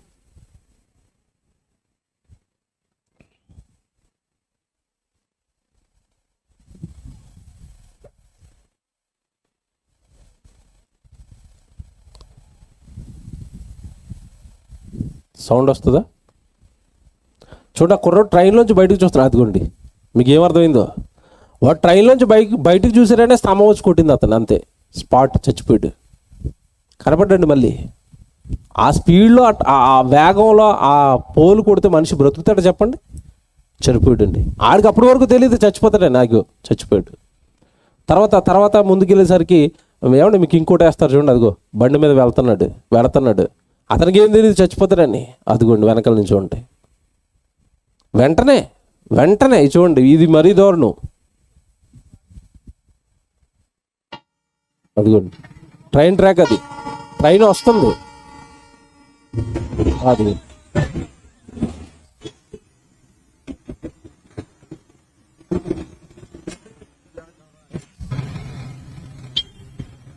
చూడండి వీడు వేషాలు, బండి మీద ఆగిపోయి.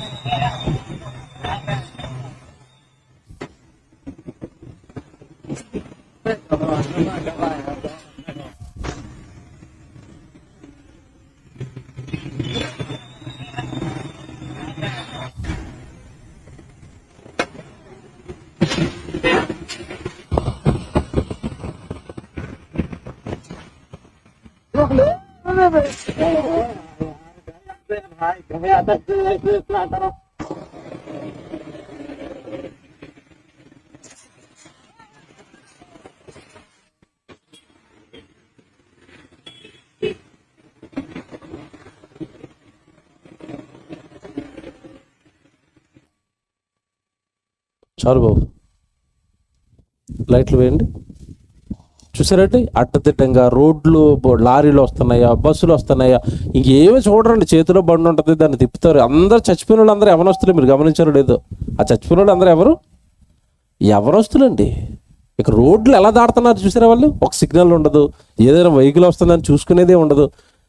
వాడు చచ్చిపోయే క్షణం ముందు వరకు వాడికి చావు వస్తుందని వాడికి తెలుసా? మీరు చెప్పండి.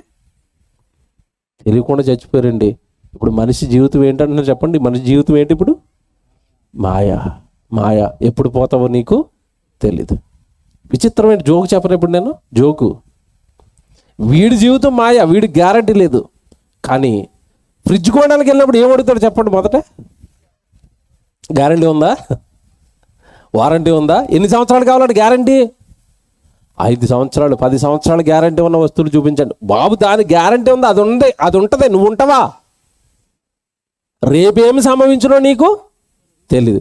చివరికి చిన్న ఫ్యాన్ కొన్నా ఏమడుతారు చెప్పండి? గ్యారంటీ ఉందా? సంవత్సరం గ్యారంటీయా? సంవత్సరం గ్యారంటీగా తిరుగుతుందా? అది తిరుగుతుంది. ఆ కింద నువ్వు ఉంటావా? మంచం మీద ఫ్యాన్ ఉంటుంది, పైన తిరుగుతుంది, నువ్వు ఉంటావా అంటున్నాను. ఇంతలో కనబడి అంతలో మాయమైపోయే మనిషి మాయా జీవితం. ఎవడి నిజంగా దేవుడు తన చిత్త ప్రకారం ఈ జీవితం ఇచ్చి, తన ఇష్ట ప్రకారం ఈ భూమి మీద మనుషులు బ్రతకాలని ఆలోచిస్తే, ఏమంటే దేవుడిని పట్టించుకోక ఈ భయంకరమైన ప్రమాదాల బారిన పడి వాళ్ళ జీవితాలను నాశనం చేసుకుంటున్నారండి. దేవుడు మాట చెప్పాడు బైబిల్లో, నీ జీవితం నీ చేతుల్లో లేదు, నా చేతుల్లో ఉందని చెప్పాడు. కీర్తనల గ్రంథం, ఎందుకు వీళ్ళ కాలం ఇలా అంతమైపోయిందో ఒక్కసారి బైబిల్లో చూడండి. కీర్తనల గ్రంథం 31వ కీర్తన 15వ వచనం చూడండి బైబిల్లో. కీర్తనల గ్రంథం 31వ కీర్తన 15వ వచనం. నా కాల గతులు, చూసారా, నా కాల గతులు, నా కాలం భూమి మీద నాకు ఇచ్చిన, నువ్వు నాకు ఇచ్చిన కాలం అంతా కూడా నా చేతుల్లో లేదు తండ్రి. నా కాలగతులు నీ వశములో ఉన్నవి. చూసారా, అంటే మన కాలగతులు, మనం ఉండాలా పోవాలా, ఎంతకాలం ఉండాలి, ఈ కాలం అంతా కూడా ఎవరి చేతుల్లో ఉందట? దేవుని చేతుల్లో ఉంది. ఇప్పుడు ఇందా చచ్చిపోయిన వాళ్ళ కాలం అంతా కూడా ఎవరి చేతుల్లో ఉంది? దేవుడి చేతుల్లో ఉంది. మన కాలం దేవుడి చేతుల్లో ఉంది. ఆ మాట చూడండి ఎంత ఆశ్చర్యకరంగా రాశాడు దేవుడు. మళ్ళీ చదువుతారన్నమాట 15వ వచనం. నా కాలగతులు నీ వశములో ఉన్నవి, నీ వశములో ఉన్నవి. నా కాలం అంతా నీ వశంలో ఉంది. నేను ఉంటానా, బ్రతుకుతానా, నా కాలాన్ని ముగిస్తారా, నా కాలాన్ని పొడిగిస్తారా, ఇదంతా మీ చేతుల్లో ఉంది తండ్రి. బైబిల్లో హిజ్కియా అనే ఒక భక్తుడికి రోగం వచ్చింది, మరణకరమైన రోగం. చచ్చిపోతాడు. ఇక చచ్చిపోయే ముందు దేవుడి కొరకు బ్రతికాడు కనుక ఒక కబురు పంపించాడు. నాయన, నీ జీవితకాలం, నీ కాలం ముగిసిపోయింది నాయన, నువ్వు సర్దుకో, ఇక నువ్వు చేయవలసిన పనులు ఏమన్నట్టు ముగించుకో, సర్దుకో, నువ్వు చచ్చిపోతావు అనగానే హిజ్కియా ఒక ప్రార్థన చేశాడు దేవుడికి. ఏమని? దేవా, నేను నీ కోసం యథార్థంగా బ్రతికాను, నీతిగా బ్రతికాను, నీ సన్నిధిలో ఉన్నాను, నీ కొరకు చాలా కార్యక్రమాలు చేశాను, నేను చేయవలసిన పనులు కొన్ని ఉండిపోయినాయి తండ్రి, కొంచెం ఆయుష్కాలాన్ని పెంచండి అనగానే హిజ్కియాకు వచ్చిన మరణకరమైన రోగం తగ్గించి దేవుడు మరలా ఎంతకాలం ఆయుష్కాలం ఇచ్చాడు? 15 సంవత్సరాల ఆయుష్కాలం ఇచ్చాడు. అంటే నీ కాలాన్ని ముగించాలా పొడిగించాలా అన్నది నీ కాలం మొత్తం ఇప్పుడు ఎవరి చేతుల్లో ఉంది? దేవుడి చేతుల్లో ఉంది. యవనస్తులారా జాగ్రత్త. ఈ లోకంలో మాయలో పడి ఎవడు బైక్ రేసింగ్లు, అడ్డదిడ్డంగా వెళ్ళిపోవడాలు, సిగ్నల్ చూసుకోకపోవడాలు, రోడ్డు దాటేస్తాను, నా బండి ఎగిరిపోద్ది, నాకు చాలా బలం ఉంది, నేను ముందు చక్రం లేపేస్తాను, వెనకాల చక్రం లేపేస్తాను, సర్కసులు చేయకండి. నీ కాలం నీ చేతుల్లో లేదు. ఏ క్షణంలో నీకు చావు వస్తుందో కూడా నీకు తెలీదు. ఎటు నుండి ప్రమాదం నీ మీద పొంచుకొస్తుందో కూడా నీకు తెలీదు. నీ కాలం అంతా దేవుడి చేతుల్లో ఉంది. నీతిగా ఉంటావా, న్యాయంగా ఉంటావా, నీకొచ్చే ప్రమాదాలలో నుండి కూడా దేవుడు కాపాడుతాడు. కానీ దేవుడికి నీ జీవితం నచ్చినప్పుడు మాత్రం నీ కాలాన్ని ముగించేస్తాడు. ఎందుకంటే ఎందుకు ముగిస్తాడో తెలుసండి కాలాన్ని? ప్రసంగి గ్రంథం ఒక మాట చూడండి, ఎందుకు ముగిస్తానంటున్నాడు. ప్రసంగి గ్రంథం 7వ అధ్యాయం 17వ వచనం చూడండి బైబిల్లో. ప్రసంగి గ్రంథం 7వ అధ్యాయము 17వ వచనం. ప్రసంగి గ్రంథం 7వ అధ్యాయం 17వ వచనం అండి. అధికముగా దుర్మార్గపు పనులు చేయకము. నీకు ఇచ్చిన ఆయుష్కాలం దుర్మార్గపు పనులు చేయడానికి కాదు, ఎవరినో నాశనం చేయడానికి కాదు, ఎవరినో పాడు చేయడానికి కాదు. దుర్మార్గాలు అంటే ఇవే కదండి. సాటి మనుషులను పాడు చేయటం, సాటి వ్యక్తుల పట్ల ప్రేమ లేకపోవటం, జాలి లేకపోవటం, వాళ్ళ కుటుంబాలను నాశనం చేయటం, వాళ్ళ ఉద్యోగాలను నాశనం చేయటం. కీడు భయంకరమైన కీడు సాటి మనిషికి ఈరోజు మనిషి చేస్తున్నాడంటే. ఇలాంటి పనులొద్దు. దేవుడిని విడిచిపెట్టి లోక సంబంధమైన పాపాలు నీకు వద్దు. దుర్మార్గపు పనులు చేయకము, అధికముగా దుర్మార్గపు పనులు చేయకము. నీకు ఇచ్చిన కాలం చూసారు అక్కడ ఎంత బాగా మాట్లాడుతున్నాడో. నీ కాలమునకు ముందుగా నీ వేళ చనిపో. నీకు కాలం ఇచ్చాడు భూమి మీద 60-70 సంవత్సరాలు హాయిగా బ్రతుకని. నీ దుర్మార్గపు పనులు నీ కాలాన్ని ఇదిగో ఇలా హఠాత్తుగా ముగిస్తున్నాయట. నువ్వు భూమిని విడిచి మాయమైపోతున్నావట. ఎంత బాగా రాశాడు బైబిల్లో దేవుడు. నీకు ఇవ్వబడిన కాలం, నీకు ఇచ్చిన కాలం ఎందుకు పోగొట్టుకుంటున్నావు? చక్కటి ఎవరు చచ్చిపోయిన వాళ్ళందరూ ఎవరొస్తులు కదండి. ఆ కాలంలో చచ్చిపోవడానికండి వాళ్ళకి జీవితం ఇచ్చాడు. మీరు చెప్పండి, చచ్చిపోయిన వాళ్ళు ఇందాక ప్రమాదాల్లో ఆ కాలంలో చచ్చిపోవడానికండి వాళ్ళకి జీవితం ఇచ్చింది దేవుడు. చెప్పండి, ఎందుకు చంపుతాడు తెలుసండి? ఎందుకు వదిలేశాడు తెలుసండి వీళ్ళ చావుల్ని? ఇంకో వీడియో పంపించాను అయ్యి బాబు. వీళ్ళు ఏం చేస్తున్నారు తెలుసండి? ఎందుకండి వీళ్ళని ఇంతటి భయంకరమైన క్రూరమైన చావులు వీళ్ళకి వస్తున్నాయంటే అసలు మానవత్వం కానీ, మర్యాద కానీ, క్రమం కానీ, పద్ధతి కానీ అన్నీ మర్చిపోయారండి. ఒకవేళ నీకు జీవితంలో సంతోషం వస్తే, బర్త్డే వచ్చిందా సంతోషం, దేవుడు నిన్ను సంవత్సరం అంతా కాపాడాడు కదా, కాపాడినందుకు బర్త్డే రోజు ఎవరైనా ఏం చేయాలి చెప్పండి? దేవా, ఈ సంవత్సరం అంతా మమ్మల్ని కాపాడాడు, స్తోత్రం అనాలి. అంతేనా? దేవుడు ఇచ్చిన కాలం కదా, దేవుడు ఒక సంవత్సర కాలం అంతా నిన్ను కాపాడాడు కదా. 2019లో కరోనాలో చాలా మంది చచ్చిపోయారు, 20లో చచ్చిపోయారు, 21లో చచ్చిపోయారు. నువ్వు బ్రతుకున్నావు, నీకు ఇంకా ఆయుష్కాలం వస్తుంది, నీకు ఇంకా బర్త్డేలు వస్తున్నాయంటే దేవుడు బ్రతికిస్తున్నాడు, దేవుడు వలన బ్రతుకుతున్నావు. అలాంటప్పుడు ఒక ప్రార్థన పెట్టుకుని, ఇదిగోండి దేవుడు మమ్మల్ని కాపాడాడండి ఈ సంవత్సర కాలం అంతా స్తోత్రాలు చెప్పవలసిన వాడు మనిషి. బర్త్డే సెలబ్రేషన్స్ అండి, నేను బ్రతుకున్నాను, దేవుడు నాకు బ్రతికిచ్చాడని మర్చిపోయి ఎలాంటి పనులు చేస్తున్నాడు చూడండి. బర్త్డేకి అండి, బర్త్డేలు ఏం చేస్తున్నారు చూడండి వీళ్ళు. అప్లై చేయ బాబు, అది బర్త్డే పార్టీ అండి, అది ఎలాగొని చూడండి.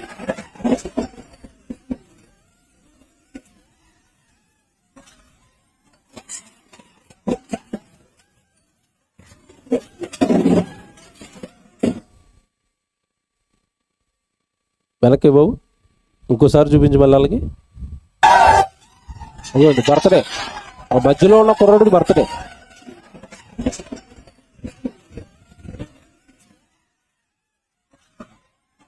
కేక్ చూడండి అలాగే వేసి కొట్టుకుంటున్నారు. లైట్లే బాబు. ఇప్పుడు చెప్పండి, వీళ్ళు అవసరమా దేవుడికి? మీకు అవసరమా? మనకే ఉపయోగపడరు, దేవుడికే ఉపయోగపడరు. ఇంక వీళ్ళు మాయం చేయకపోతే ఏం చేయాలి చెప్పండి దేవుడు? ఒకప్పుడు అండి గ్రామాల్లో ఎవరైనా చచ్చిపోయారు అనేసరికి ఒక 70 సంవత్సరాలు వచ్చినావిడ, 80 సంవత్సరాలు వచ్చినావిడ వయసు అయిపోయి ఏమంటే తన కాలం ముగించుకుని వెళ్ళేది. ఈ మధ్యకాలంలో చూడండి ఎక్కడ మరణాలు వచ్చినాయి అన్న వృద్ధులు వినపడటం లేదు. మరణాలు అన్నీ కూడా ఎవరో వినపడుతున్నాయి? యవనస్తుడివి.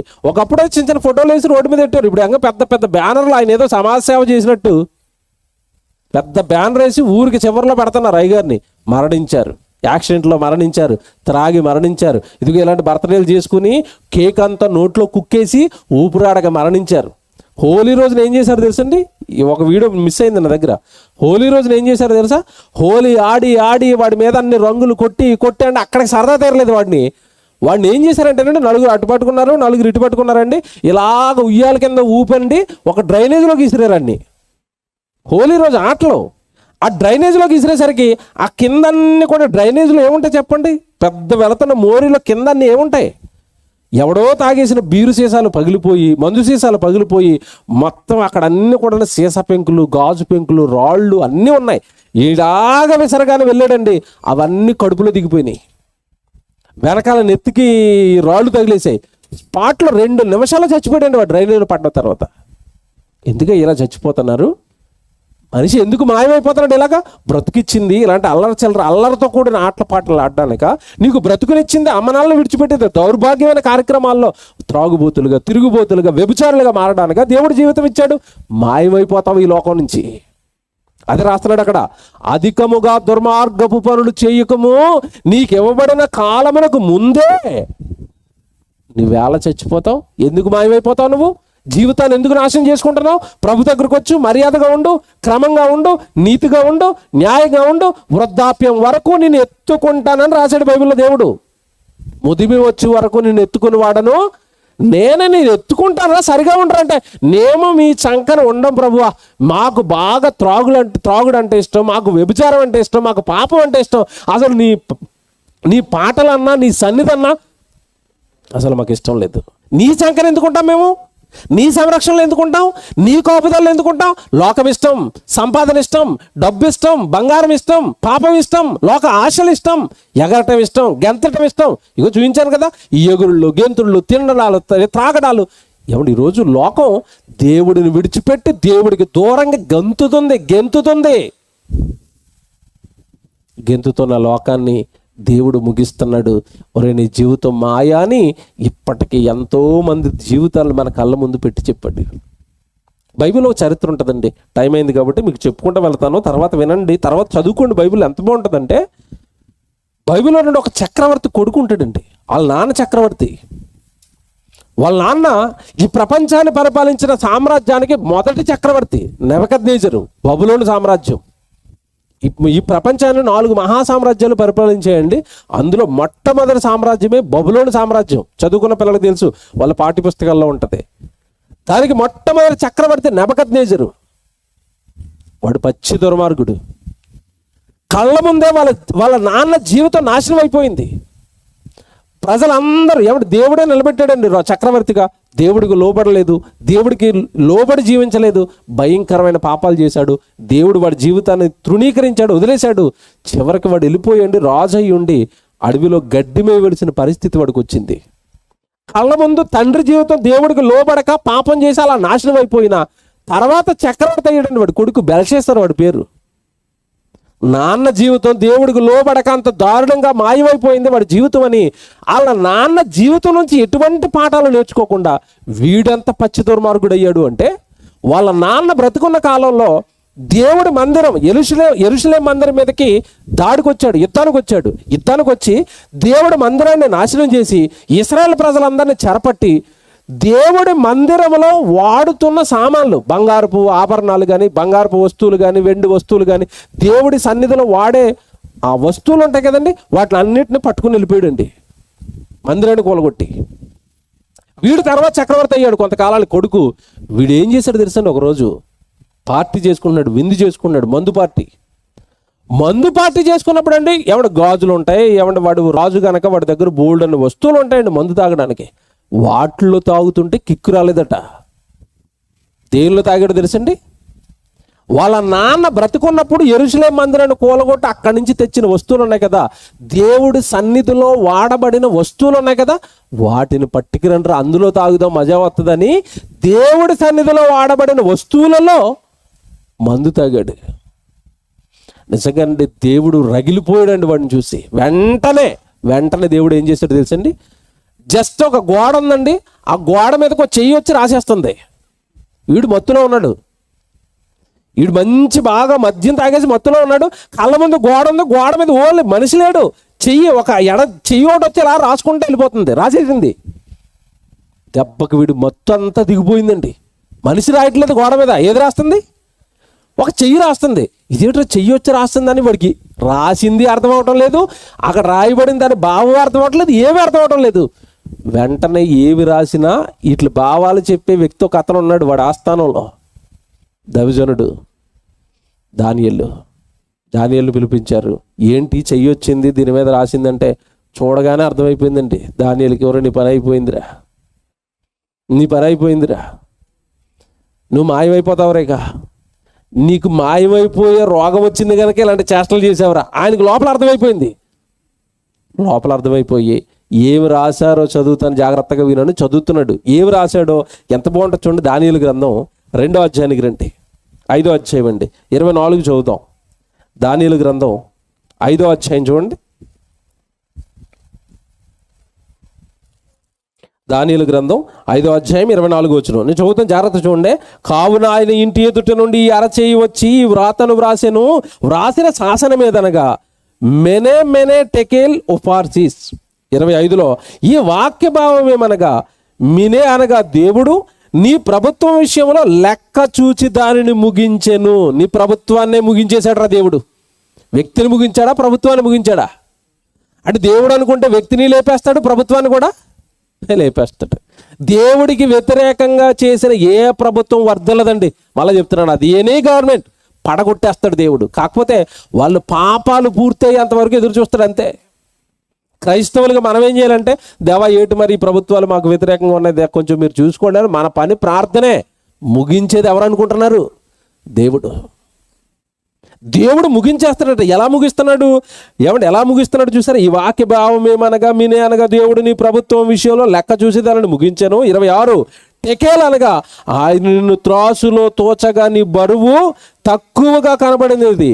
ఫెరేస్ అనగా నీ రాజ్యము నీ యొద్ద నుండి విభాగింపబడి మాదీయులకును పార్సీయులకును ఇయ్యబడును. బెల్షస్సరు ఆజ్ఞీయగా వారు దానియేలుకు ఊదారంగు వస్త్రము తొడిగించి అతని మెడను బంగారపు హారం వేసి ప్రభుత్వము చేయుటలో అతడు 3వ అధికారి అని చాటించిరి. 30 వచనం జాగ్రత్త చదవాలి. ఆ రాత్రి అందే, ఈ పదం చూడండి ఏమనుంది అక్కడ, ఆ రాత్రి అందే కల్దీల రాజగు బెల్షస్సరు హతుడాయను. ఎవరు చచ్చిపోయారట? చక్రవర్తికి దిక్కులేదు. ఎప్పుడు చచ్చిపోయాడు? దేవుడు వచ్చి చెప్పాడు ఉదయకాలంలో. ఎప్పుడు చచ్చిపోయాడు? ఆ రాత్రి అందే. దానియేలు వచ్చి మాట్లాడిన ఆ రాత్రి అందే చక్రవర్తి చచ్చాడు. నేను ఇప్పుడు మిమ్మల్ని అడుగుతున్నాను, చక్రవర్తి అంటే వాడు చుట్టూ ఏముంటుంది చెప్పాలి నాకు. చుట్టూ ఏముంటుంది? రాజ్యం ఉంటుంది, సైనికులు ఉంటారు. ఎక్కడా అని చప్పట్లు కొట్టగానే ఎంతమంది వస్తారు? చిత్తం ప్రభువా, మీరు చెప్పండి ప్రభువా, ఎంతమంది ఉంటారు చుట్టూ? సైన్యం, అధికారం, డబ్బు, బంగారం, వెండి, చుట్టూ ఎన్నో తన చుట్టుపక్కల ఎంతో మంది పనివారు, ఎంతమంది బలగం, ధనము, అధికారము అన్ని చేతిలో ఉన్న చక్రవర్తి నువ్వు పోతావు రానగానే రాత్రిపోయాడు. ఇప్పుడు మీకు ఎంతమంది సైనికులు ఉన్నారో చేయత్తాలి. నాకు 100 మంది సైనికులు ఉన్నారో చేయత్తండి. పోనీ ఒక దేశానికి నేను ప్రధానమంత్రిని అన్నవాళ్ళు చేయత్తండి. ఎవరైనా ఉన్నారు ఇక్కడ? ఉంటే ఒకవేళ ఇక్కడికి వస్తారా మీరు? చక్రవర్తికే దిక్కు లేనప్పుడు మన బ్రతికేంటి చెప్పండి? ఎంతలో కనబడి అంతలో మాయం. మన జీవితం మనిషి మాయ. మాయమైపోయే నీకు, కనబడని నీకు చక్రవర్తులే మాయమైపోతుంటే నీకు కళ్ళు తెరవటం లేదా? రాజులు మాయమైపోతుంటే నీకేం అర్థం అవటం లేదా? కరోనా టైంలో పెద్ద పెద్ద కోట్లు ఉన్న సినీ యాక్టర్లు చచ్చిపోతే నీకు కళ్ళు తెరవటం లేదా? మాయమైపోయారు కదండి కళ్ళ ముందు. మాయమైపోయారండి. పెద్ద పెద్ద పాటలు పాడిన వాళ్ళు మాయమైపోయారు. ఎస్పి బాలసుబ్రహ్మణ్యం గారు ఎన్ని పాటలు పాడాడు. ఆయన ఎంతమంది ఫ్యాన్స్ ఫాలోయింగ్ ఉన్నారు వానికి, ఆయనకి ఎంతమంది అభిమానులు ఉన్నారు, ఎన్ని కోట్లు సంపాదించాడు, ఎంత కీర్తి, ఎంతమంది అభిమానులు అందరూ ఉన్న కరోనా టైంలో ఆయన కూడా ఏమైపోయాడు? మాయం. చక్రవర్తులు మాయం, సినిమా యాక్టర్లు మాయం, ప్రధానమంత్రులు మాయం. కళ్ళ ముందు మనిషి మాయమైపోతుంటే మాయ జీవితం అని తెలిసినా కూడా నువ్వు మారటం లేదేంటి? సరిగ్గా దేవుడి దగ్గరికి రావేంటి? బాప్తిస్మం తీసుకోవేంటి? మారవేంటి? ఒకవేళ మాయమైపోయే స్థితిని ఈ జీవితాన్ని పలకరిస్తే నరకానికి జారిపోతావు కదా. మారకుండా మాయమైపోతే ఈ లోకం నుంచి. బెల్షెస్సరు అయిపోయింది నీ పని అన్నాడు. ఆ రాత్రికి వాడు ఏమైపోయాడు? చచ్చిపోయాడు. చక్రవర్తి చచ్చిపోయాడండి. లోకాసువార్త 12వ అధ్యాయంలో ఇంకొకడు ఉంటాడు, ఇలాంటి మెంటాలిటీ వాడిది కూడా. లోకాసువార్త 12వ అధ్యాయంలో బాగా సంపాదించాడట, పొలం ఉందట, పొలం బాగా పండేసిందట, పొలంలో ఉన్న పంట అంతా కూర్చుకున్నాడట. అవి పెట్టడానికి సరిపోక పాత కొట్లన్నీ కూలగొట్టి కొత్త కొట్లు కట్టించేసాడట. 12:16 నుంచి 30 మీరు చదువుకుంటే ఈ చరిత్ర అంతా ఉంటుందండి అక్కడ లోకాసువార్తలో. వాడు ఏమనుకుంటున్నాడు తెలుసండి? కొట్లు కట్టేసిన తర్వాత, పంట బాగా పండేసిన తర్వాత, బాగా ధనవంతుడు అయిపోయిన తర్వాత వాడి ప్రాణంతో వాడే మాట్లాడుకుంటున్నాడు. ఏమని?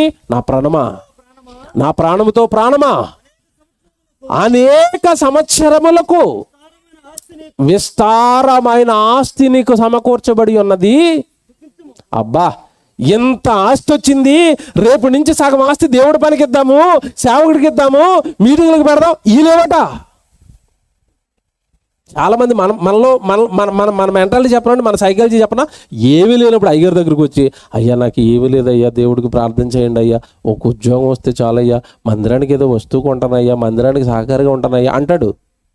అయ్యగారులు అమాయకులు కదండి.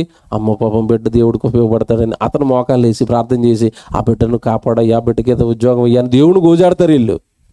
అనుకున్నట్టుగా ఏదో ఒక మంచి ఉద్యోగం వస్తుంది, మంచి స్థితి వస్తుంది. కరెక్ట్గా అన్నది అనుకున్నట్టుగా ఒక నెల కనపడతాడండి చర్చిలో. 2వ నెల, 3వ నెల వచ్చింది, జీతం పెరుగుతూ ఉంది. అప్పటి వరకు ఏమీ లేదు, ఏదో ఒక ఉద్యోగం ఉంటే చాలు అనుకున్నవాడు జీతం చూస్తున్నాడు. 2వ నెల జీతం, 3వ నెల జీతం, 4వ నెల జీతం, జీతం అంతా ఒకదాని తర్వాత ఒకటి పేరుకుంటుంది. అప్పటి వరకు ఏమీ లేని అకౌంట్లో ఒక 50,000 కనపడుతుంది, 1,00,000 కనపడుతుంది. వెంటనే 1,00,000 కనపడగానే గుడికి ఏమైనా కొందాం అనుకుంటాడా? అందరూ కార్ల మీద వెళ్దాం, కారు తీద్దాం అనుకుంటాడా? మీరు చెప్పండి. ఏమీ లేనప్పుడేమో గుడికి చేస్తానన్నాడు. 1,00,000 అకౌంట్లో కనపడేసరికి ఏమంటాడు తెలుసా? కారు కొంటే ఎలా బాగుంటుంది. కారు కొనేసాడు. ఈలోపు అయ్యగారు, అయ్యా మీటింగ్లు పెడతాను ఏమన్నా డబ్బులు ఇవ్వండి అంటే, మొన్న అయ్యగారు ఈఎంఐలో కారు కొన్నాను, ఏమీ లేవు, ఉద్యోగం వస్తుంది కానీ ఏమి ఉండటం లేదండి. ఈయన డైలాగులు. ఖర్చులు ఎక్కువైపోయినాయండి. ఏమీ లేనప్పుడు ఏదీ లేదు, అన్నీ వస్తున్నప్పుడు ఏం పెంచుకున్నాడట? ఖర్చులు పెంచుకున్నాడు. కారు అయిపోయింది.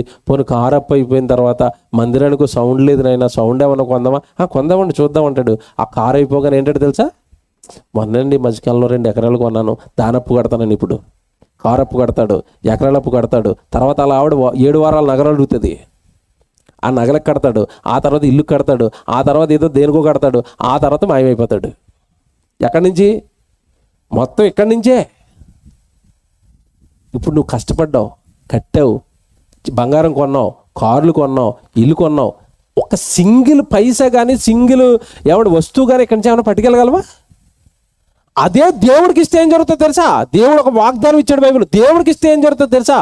భూమి మీద మీ కొరకు ధనమును కూర్చుకొనవద్దు, పరమందు మీ కొరకు ధనమును కూర్చుకోనండి. ఎలా ప్రభు అంటారా? భూమి మీద నా కొరకు సువార్త ఖర్చు పెట్టయ్యా, పరలోకం అనే ధనం, పరలోకపు అకౌంట్లో ఈ డబ్బులన్నీ పడిపోతాయి అన్నాడు. భూమి మీద దేవుడికి ఇస్తే, సేవకి ఇస్తే, ఇదిగోండి ఈ కార్యక్రమం పెట్టారు కదండి, వీళ్ళేమో ధనవంతులు కదండి, చాలా కష్టపడతాడు ఆ తమ్ముడు. ప్రతిరోజు కూలికి వెళ్తాడు, కూలి పని చేసుకుంటాడు, తన కుటుంబాన్ని కూలి పని చేసి పెంచి పోషించుకుంటున్నాడు. అలాంటి తమ్ముడు, నేను ఎప్పుడు ఈ ప్రాంతానికి వచ్చినా ఎక్కడో చోట వాక్యం వినిపించాలి, వాక్యం ₹1,000 ఖర్చు పెట్టేస్తారండి. వేలండి. ఎక్కడి నుంచి పైనుంచి సంస్థలు ఏమీ లేవు, వాళ్ళ కష్టార్జితం, వాళ్ళ శ్రమ. వేలకు వేలు ఖర్చు పెడుతున్నారు. కారణం, దేవుడు మాటలు ప్రపంచంలోనికి వెళ్ళాలన్నయ్య. దేవుడు మాటలు ప్రజల్లోనికి వెళ్ళాలి. ప్రతిసారి ఒక కొత్త గ్రామాన్ని పెట్టుకుంటారండి. అక్కడ వాక్యం, ఇంకో గ్రామం, ఈ చుట్టుపక్కల గ్రామాలన్నిటికీ వాళ్ళు వాక్యం చెప్పిస్తున్నారు. అంటే ఇప్పుడు వాళ్ళ ధనం అంతా ఎక్కడికి వెళ్తుంది చెప్పండి? కష్టం, పరలోకానికి. నీ కష్టం, చచ్చిపోయిన తర్వాత సిల్లి గవ్వ కూడా పట్టుకెళ్ళి అన్నీ ఎక్కడ వదిలేసి వెళ్ళిపోతాం. ఎవడు బెల్షస్సర్ చక్రవర్తి చచ్చాడు, ఏ పట్టుకెళ్ళాడు చెప్పండి? ఏముండదండి. దేవుడి కోసం ఏమైనా చేయండి. మళ్ళీ చెప్తున్నాడు, దేవుడి కోసం ఏమైనా చేయండి. మాయమైపోయే లోపు దేవుడి కోసం ఏమైనా చేసుకోండి. వాడు చూసారు అక్కడ ధనవంతుడు, నా ప్రాణమా తిను, త్రాగు, సుఖించు, అనేక సంవత్సరములకు సరిపడా ఆస్తిని కొరకు సమకూర్చబడి ఉన్నది అన్నాడు. దేవుడు అంటున్నాడు, ఇలాంటి ఆలోచనలు కలిగిన వాళ్ళందరికీ దేవుడు పెట్టిన పేరేంటో తెలుసండి. వెంటనే అక్కడ ఏమని పిలుస్తాడో తెలుసు దేవుడు? అబ్బా పరమేధావి అనలేదు అక్కడ. ఇలాంటి వాళ్ళు అందరికీ దేవుడు పెట్టిన పేరేంటో తెలుసండి? వెర్రిబాగులోళ్ళు రా మీరంతా, వెర్రివాడా అని పిలిచాడు. ఇప్పుడు ధనవంతులు అందరికీ దేవుడు పెట్టిన పేరేంటి చెప్పండి? ఎర్రిబాగులోళ్ళు రా మీరు. నువ్వు మాయమైపోతావు. గట్టిగా మాట్లాడితే యేసుప్రభు వస్తే ఈ లోకం కూడా మాయమైపోద్ది. రెండవ రాకడలో ఈ లోకం ఉంటుందా మీరు చెప్పండి? రెండవ రాకడలో యేసుప్రభు రేపు వచ్చేస్తే మనకున్న ఇల్లు ఉంటుందా, మనకున్న పొలం ఉంటుందా, మనకున్న ఆస్తి ఉంటుందా, మనకున్న బంగారం ఉంటుందా? నీ బీరువాలో 4 తాళాలు వేసి లోపల ఎక్కడో పెట్టావు కదా బంగారం. యేసుప్రభు వస్తే నీ ఇల్లు కూలిపోద్ది, నీ బీరువా కరిగిపోద్ది, బీరువా లోపల ఉన్న బంగారము కరిగిపోద్ది. దీనికోసమా దేవుడికి ఏమి చేయకుండా కూర్చుకుంటాను, దేవుడికి ఏమి పెట్టనని? ఏంటండి పిసిని కొట్టుతాను ఏంటండి? ఈ లోభత్వం ఏంటి? లోబులుగా మారిపోయారు. లోభత్వం. దేవుడికి పెట్టరండి. వాళ్ళ కోసమైతే ఎన్నైనా చేసుకుంటారండి. మీకు మాట్లాడగలండి, మీటింగ్ పెట్టండి అన్నాం అనుకోండి, ఎవరినైనా ఏమంటారు తెలుసండి? డబ్బులు లేవండి అంటారు.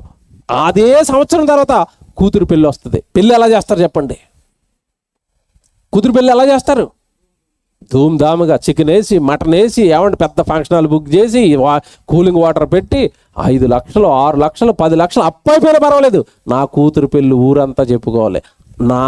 నా తండ్రి మీటింగ్ గురించి బాగా ఊరంతా చెప్పుకోవాలని కూతురు పెళ్లి చేసినంత ఘనంగా దేవుడి కోసం ఒక్క మీటింగ్ చేసావా? ఒక్క ప్రార్థన పెట్టావా దేవుడికి? దేవుడి దగ్గరకు వచ్చేసరికి ఏమి లేవంటారు. సొంత కార్యక్రమాలు ఘనంగా గొప్పగా లక్షలు వేలు ఖర్చు పెట్టి నువ్వు మోసపోతున్నావు. తెలుసా? నువ్వేదో మాయలో ఇరుక్కున్నావు, తెలియట్లేదు నీకు. సైతానుగాడు నిన్ను మాయ చేశాడు, లోకపు మాయలో నిన్ను ఉంచాడు. నిన్ను మొత్తం ఈ లోకంలో నుంచే మాయం చేస్తాడు. మాయ, మనిషి మాయ. నువ్వు ఎప్పుడు ఎంత త్వరగా మాయమైపోతావు నీకు తెలియదు. కొన్ని మాటలు చెప్తాను, రాసుకోండి. ప్రసంగి గ్రంథం 8వ అధ్యాయం 17వ వచనం. త్వరగా రాసుకోండి ఇవన్నీ. ప్రసంగి గ్రంథం 8వ అధ్యాయం 7వ వచనం. ప్రసంగి గ్రంథం 8వ అధ్యాయం 7వ వచనం అండి. ప్రసంగి గ్రంథం 8వ అధ్యాయం 7వ వచనం. సంభవింపబోవునది. అబ్బా, ఈ మాట చూసారండి? భలే ఉంటాయండి దేవుడు మాటలో. నిజాలండి, పచ్చి నిజాలు రాస్తాడు దేవుడు బైబిల్లో. 7వ వచనంలో అంటున్నాడు, సంభవింపబోవునది నరులకు తెలియదు. నీకేం సంభవిస్తుందో నీకు తెలీదు. నీ చావు ఎలాగొస్తుందో తెలియదు. నీకు ఎంత భయంకరమైన ప్రమాదం నీ నెత్తి మీద ఉందో నీకు తెలియదు. సంభవింపబోవునది నరులకు తెలియదు, అది ఎలాగో సంభవించునో వారికి తెలియచేవాడెవడు? ఇదిగో అందుకే వచ్చాం మేము, తెలియజేస్తున్నాం. ఎలాగొస్తుందో తెలియజేస్తున్నాం. దేవుడు రాసినవి తెలియజేస్తున్నాం. మాకెక్కడ జ్ఞానం? మేము సొంత మాటలు ఏం చెప్పటం లేదు కదా. నీకు మరణం ఎలా పలకరిస్తుందో చెప్తున్నావు. నీ బ్రతుకు ఎలాగుంటే ఎలాగ అంతమైపోతావో ఈ లోకంలో చెప్తున్నావు. ఎవరు తెలియజేతురు? వాళ్ళకి ఎంతటి ప్రమాదం నెత్తి మీద ఉందో ఎవరు చెబుతారు? చచ్చిపోతే పాతాళానికి వెళ్ళిపోయి కాలిపోవాలన్న సంగతి ఎవరు చెబుతారు? నరులకు ఆపద ఉంది, నరులకు కష్టం ఉంది. అది హఠాత్తుగా తెలియకుండా వాళ్ళ నెత్తి మీదకి వచ్చేస్తుంది. మనిషి లోకంలో మాయమైపోతాడు. ఈ లోకాన్ని విడిచి ఆ పాతాళ లోకంలోనికి వెళ్ళిపోయి కాలిపోతాడు. మారనందుకు, దేవుడిని ఎరగనందుకు, దేవుడి కొరకు బ్రతకనందుకు. చదువుకున్నారా? 8-7 అయిపోయిందా? 9వ అధ్యాయానికి రండి. 9వ అధ్యాయం ఇక్కడే. 9వ అధ్యాయం 12వ వచనం చూడండి. అక్కడే 9వ అధ్యాయం 12వ వచనం. తమ కాలము ఎప్పుడు వచ్చునో నరులు ఎరగరు. చూసారా? తమ కాలము ఎప్పుడు వచ్చునో నరులు ఎరగరు. నీదొక జీవితమే ఒక మాయ.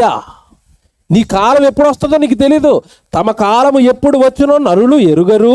చేపలు బాధాకరమైన వలల యందు చిక్కుబడినట్లు, పిట్ట వలలో పట్టబడినట్లును, అశుభ కాలమున హఠాత్తుగా, ఆ పదం చూసారా ఎలాగట, హఠాత్తుగా తమకు చేటు కలుగునప్పుడు వారు చిక్కబడుదురు మరణానికి. చేప వల్ల పడిపోద్దని దానికి ఏమైనా తెలుసండి? వల ఇసురుతాడు, అందులో పడిపోతాను, వెళ్ళిపోయి ఫ్రై అయిపోయి ఆ నోట్లోకి వెళ్ళిపోతానని చేపకి ఏమన్నా తెలుసా? నదిలో తిరుగుతున్న చేపకి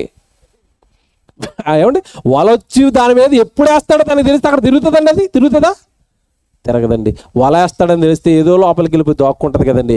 వల వేస్తాడని తెలీదు, వలలో చిక్కుకుంటుందని తెలీదు, పైకి వెళ్ళిపోతుందని తెలీదు, చచ్చిపోతుందని కూడా దానికి తెలీదు. వేటగాడు పిట్టలు ఎలా వేటాడతాడో, ఉచ్చు ఎక్కడ వేసాడో, ఉచ్చులో అది ఎలా చిక్కుకుంటుందో దానికి తెలీదు. అలాగే నరులకు కూడా తెలియదట. నరులకు మనకేం తెలియదట. హఠాత్తుగా ఆ శుభకాలమున మీరు కూడా పట్టబడతారు, మీరు కూడా మరణం మిమ్మల్ని మింగేస్తుంది, వెళ్ళిపోతారు పాతాళానికి. భూమి మీద బ్రతుకు బాగుండగానే, శరీరంలో ఆరోగ్యం ఉండగానే, దేవుడి మాటలు నీకు వినబడుతున్నప్పుడే పాపాలు మానేయండి. పరిశుద్ధమైన దేవుడి కొరకు బ్రతకండి పరిశుద్ధంగా. ఎప్పుడు మరణం మిమ్మల్ని పలకరిస్తుందో తెలీదు. మరణం హఠాత్తుగా వస్తుంది, మనం మాయమైపోతాం ఈ లోకంలో నుంచి. ఇంకో మాట చూడండి, ఇంకో మాట. సామెతల గ్రంథం 24వ అధ్యాయం 22వ వచనం. సామెతల గ్రంథం 24వ అధ్యాయము 22వ వచనం చూడండి. అట్టివారికి ఆపద హఠాత్తుగా తటస్థించును, వారి కాలము ఎప్పుడు ముగియునో. చూసారా? ఏమన్నా ఎంత బాగున్నాయండి బైబిల్లో మాటలు. వారి కాలము ఎప్పుడు ముగియునో ఎవరికి తెలుసు? నా కాలం ముగుస్తుందని నాకు తెలుసా? మీ కాలం ఎప్పుడు ముగుస్తుందో మీకు తెలుసా? అలా తెలిస్తే వైఎస్ రాజశేఖర రెడ్డి గారి కాలం ముగిస్తుందని తెలిస్తే ఆ ఫ్లైట్ ఎక్కేవాడు ఆయన. ఆ ఫ్లైట్ ఎక్కి నల్లమల అడవుల్లో కూలిపోయి ఆయన చనిపోయేవాడు. మీరు చెప్పండి, నరుల కాలం ఎప్పుడు ముగుస్తుందో నరులకు తెలుసా? తెలీదండి. నువ్వు మాయమైపోతావు, ఇప్పుడు మాయమైపోతావు తెలీదు. మాయలోక వంటిది. నమ్ముకోకండి. ఈ మాటలన్నింటిని బట్టి మీకు ఒకటి తెలియాలి, నేను ఎప్పుడు మాయమైపోతానో నాకు తెలీదు. మాయమైపోయే లోపు మారాలి. మళ్ళీ చెప్తున్నాను, నీకు మాయమైపోయే కాలం వచ్చే లోపు నువ్వు మారిపో. పరిశుద్ధుడిగా, పవిత్రుడిగా దేవుడి సన్నిధిలో కనపడు. నాలో ఏ లోపము లేదు తండ్రి, నాలో ఏ పాపము లేదు తండ్రి. ఇదిగో మిమ్మల్ని నమ్ముకొని మీ వాక్యానుసారంగా మీ కొరకు బ్రతికాను తండ్రి. నాకు మరణం వస్తే మీ చెంతకు చేర్చుకొని ధైర్యంతో ఉండండి. మాయాలోకాన్ని నమ్ముకోకండి. యేసుప్రభువు వస్తే నాశనం అయిపోయే లోకాన్ని నమ్ముకోకండి. మట్టిలోకి వెళ్ళిపోయి 60-70 సంవత్సరాల తర్వాత మట్టిలోకి వెళ్ళిపోయి దేహపు మాయలో నుండి బయటికి రండి. మనిషి జీవితం ఒక మాయమైపోతావు ఈ లోకం నుంచి. యేసుప్రభువు చెప్పిన మాట ఏంటో తెలుసండి? మాయమైపోయే లోపు భూమి మీద చేయవలసింది ఏంటో తెలుసా? నీ దేహంతో. రోమపత్రిక 12వ అధ్యాయము 1వ వచనం రాసుకోండి. రోమపత్రిక 12వ అధ్యాయం 1వ వచనం. రోమపత్రిక 12వ అధ్యాయం 1వ వచనం అంటే రోమిలికి రాసిన పత్రిక 12వ అధ్యాయం 1వ వచనం. కాబట్టి సహోదరులారా, పరిశుద్ధమును దేవునికి అనుకూలమునైన సజీవ యాగముగా మీ శరీరములను ఆయనకు సమర్పించండి. ఎవరికి? మీ శరీరాలు, మీ జీవితాలు ఎవరికి సమర్పించాలి? ఆయనకు సమర్పించండి. ఒకవేళ ఆయనకి సమర్పిస్తే ఏం జరుగుతుంది? దేవుడికి నీ జీవితం ఇచ్చావు, దేవుడికి నీ దేహం ఇచ్చావు, దేవుడి కొరకు నీ కుటుంబం, దేవుడి కొరకు నువ్వు బాగా ఉపయోగపడుతున్నావు సేవకి, దేవుడికి మహిమ తెచ్చే పనులకి. అలా ఒకవేళ దేవుడికి మహిమకరంగా జీవించడానికి నీ దేహాన్ని గనక ఇస్తే, నీకు చావు వస్తే పరిస్థితి ఏంటో తెలుసా? భయపడవలసిన అవసరత లేదు. నీ ఆత్మేమో పరదేశికి వెళుతుంది. నువ్వు విడిచిపెట్టిన ఈ దేహాన్ని దేవుడు ప్రకృతిలో దాచిపెడతాడు, నీ దేహాన్ని దాచిపెడతాడు. యేసుక్రీస్తుల వారు 2వ రాకడలో మృతులైన నా వారు బ్రతుకుతారు. దేవుడి కోసం బ్రతికినందుకు భూమి మీద నువ్వు విడిచిపెట్టిన నీ దేహాన్ని, నీ ఆత్మను రెండింటినీ తీసుకుని వెళ్ళిపోతాడు మహిమా దేహంగా మార్చి పరలోకానికి. దేవుడి కోసం బ్రతుకు. నువ్వు బంగారం కోసమో, ఆస్తి కోసమో, పదవుల కోసమో, ఈ లోకంలో దేనిలో చూసి మాయలో పడి నువ్వు బ్రతికి నీ దేహాన్ని లోకానికి ఇచ్చావా? అంతిమంగా నీ దేహం నరకానికి వెళుతుంది, నీ ఆత్మ నరకానికి వెళుతుంది. నిత్యాగ్ని దండనలో యోగయోగాలు కాలిపోతాం. ఇది దావీదుకి తెలుసండి, బాగా దావీదుకి తెలిసి ఈ విషయం. అందుకే దేవుడిని ఒక రోజు ప్రార్థన చేసండి. దావీదు ఒకే ఒక వరం అడుగుతున్నాడని ఒక వరం అడిగాడు దేవుడు దావీదుని. దావీదు దేవుడిని అడిగాడు ఒక వరం. ఏ వరం అడిగాడు తెలుసా? చివరి మాట ఇది అందరూ రాసుకోండి. ప్రతిరోజు నువ్వు చేసే ప్రార్థనలో దేవుడిని నువ్వు అడగవలసింది కూడా ఇదే అడగాలి నువ్వు. కీర్తనల గ్రంథం 27వ కీర్తన 4వ వచనం చూడండి. చివరి మాట. కీర్తనల గ్రంథం 27వ కీర్తన 4వ వచనం. యెహోవా యొద్ద నేను ఒక వరము అడిగి తిని, ఏమడుగుతున్నాడట? వరం. యెహోవా యొద్ద నేను ఒక వరము అడిగి తిని దాన్ని నేను వెతుకుచున్నాను. యెహోవా ప్రసన్నతను చూచుటకు, ఆయన ఆలయములో ధ్యానించుటకు నా జీవిత కాలం అంతయు, ఈ పదమంటలు ఏం చేసుకోండి, ఎప్పుడట? నా జీవిత కాలం అంతా, నా జీవిత కాలం అంతయు నేను యెహోవా మందిరములో నివసింపగోరుచున్నాను. జీవితకాలం అంతా ఎక్కడ ఉంటాడట? నేను ఈ వరం అడిగాను దేవుడిని అన్నాడు. అంటే లోకంలో ఉంటాడట దావీదు. దేంట్లో ఉంటాడట? నా జీవితకాలం అంతా కూడా నేను దేవుడి మందిరంలో, దేవుడి సన్నిధిలో, దేవుడి మాటలు చెబుతూ, దేవుడి మాటలు నేర్చుకుంటూ, దేవుడి మాటలు ప్రకటిస్తూ, దేవుడి కోసం పాటలు రాస్తూ, దేవుడి కోసం యుద్ధాలు చేస్తూ, ఎప్పుడు నేను దేవుడి పనిలో, దేవుడి సేవలో నా జీవితకాలం అంతా కూడా దేవుడి మందిరంలో ఉండేటట్టుగా దేవుడిని నేను ఏమడిగాను? వరం అడిగాను. మనమేం అడుగుతాం చెప్పండి? దేవుడికి ప్రార్థన చేసి వరాలు మనమేం అడుగుతాం? మీ ఊరి పేరు ఏంటండి? ఊరి పేరు ఏదో చూశాను కరపత్రంలో. నల్లబోతుల వారి పాలెంలో నేను ఉంటున్న ఇల్లు చాలా ఇరుగ్గా ఉంది తండ్రి, 2 సెంట్లే, ఊరికి అవతల ఎప్పుడు నాకు 4 ఎకరాలు ఇస్తారు. ఇదేనా మన ప్రార్థన? ఊరికి అవతల, లేదంటే కాలనీ మధ్యలో ఒక 4-5 సెంట్లు భూమి ఎప్పుడు ఇస్తారు?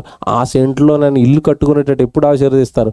ఆ ఇంటి పైన ఇంకోటి వేస్తాను, ఆ ఇంటి పైన ఇంకోటి వేస్తాను, అన్నీ ఎక్కడ వేసి నేను మాత్రం అక్కడికి వెళ్ళి పడుకుంటాను. ఎక్కడ? ఊరికి చివర శ్మశానంలో. మనం అడిగేవి ఇవి. దావీదు ఏమడుగుతున్నాడు? నా జీవితకాలం అంతా కూడా నీ మందిరములో నివసింపగోరుచున్నాను. ఈ ఒక్క వరం నాకు ఇవ్వండి తండ్రి. నేను లోకంలో ఉండను, మీ దగ్గర ఉంటాను, చచ్చిపోయి మీ దగ్గరికి వస్తాను. ఎందుకంటే నరులారా, ప్రారంభంలో చెప్పాను నేను, నరులారా, అది భూమి మీద దేవుడి మందిరంలో ఉంటే చివరికి దేవుడి దగ్గరికి వెళ్తావు. నువ్వు చచ్చిపోయేంత వరకు లోకంలో ఉంటే, ఇదిగో ధనవంతుడు ఇందాక ఒకటి చచ్చి వెళ్తాడు కదా నరకానికి, బెల్షాజర్ గారు చచ్చి వెళ్ళాడు కదా పాపం చేసి దేవుడికి విరుద్ధంగా, అక్కడికి వెళ్ళిపోతావు. మాయమైపోయి అక్కడికి వెళ్ళిపోతావో, దేవుడి సన్నిధిలో ఉండి దేవుడి దగ్గరికి వెళ్ళిపోతావో నీ ఇష్టం. ఈ కట్టెను నమ్ముకున్నావు కదా,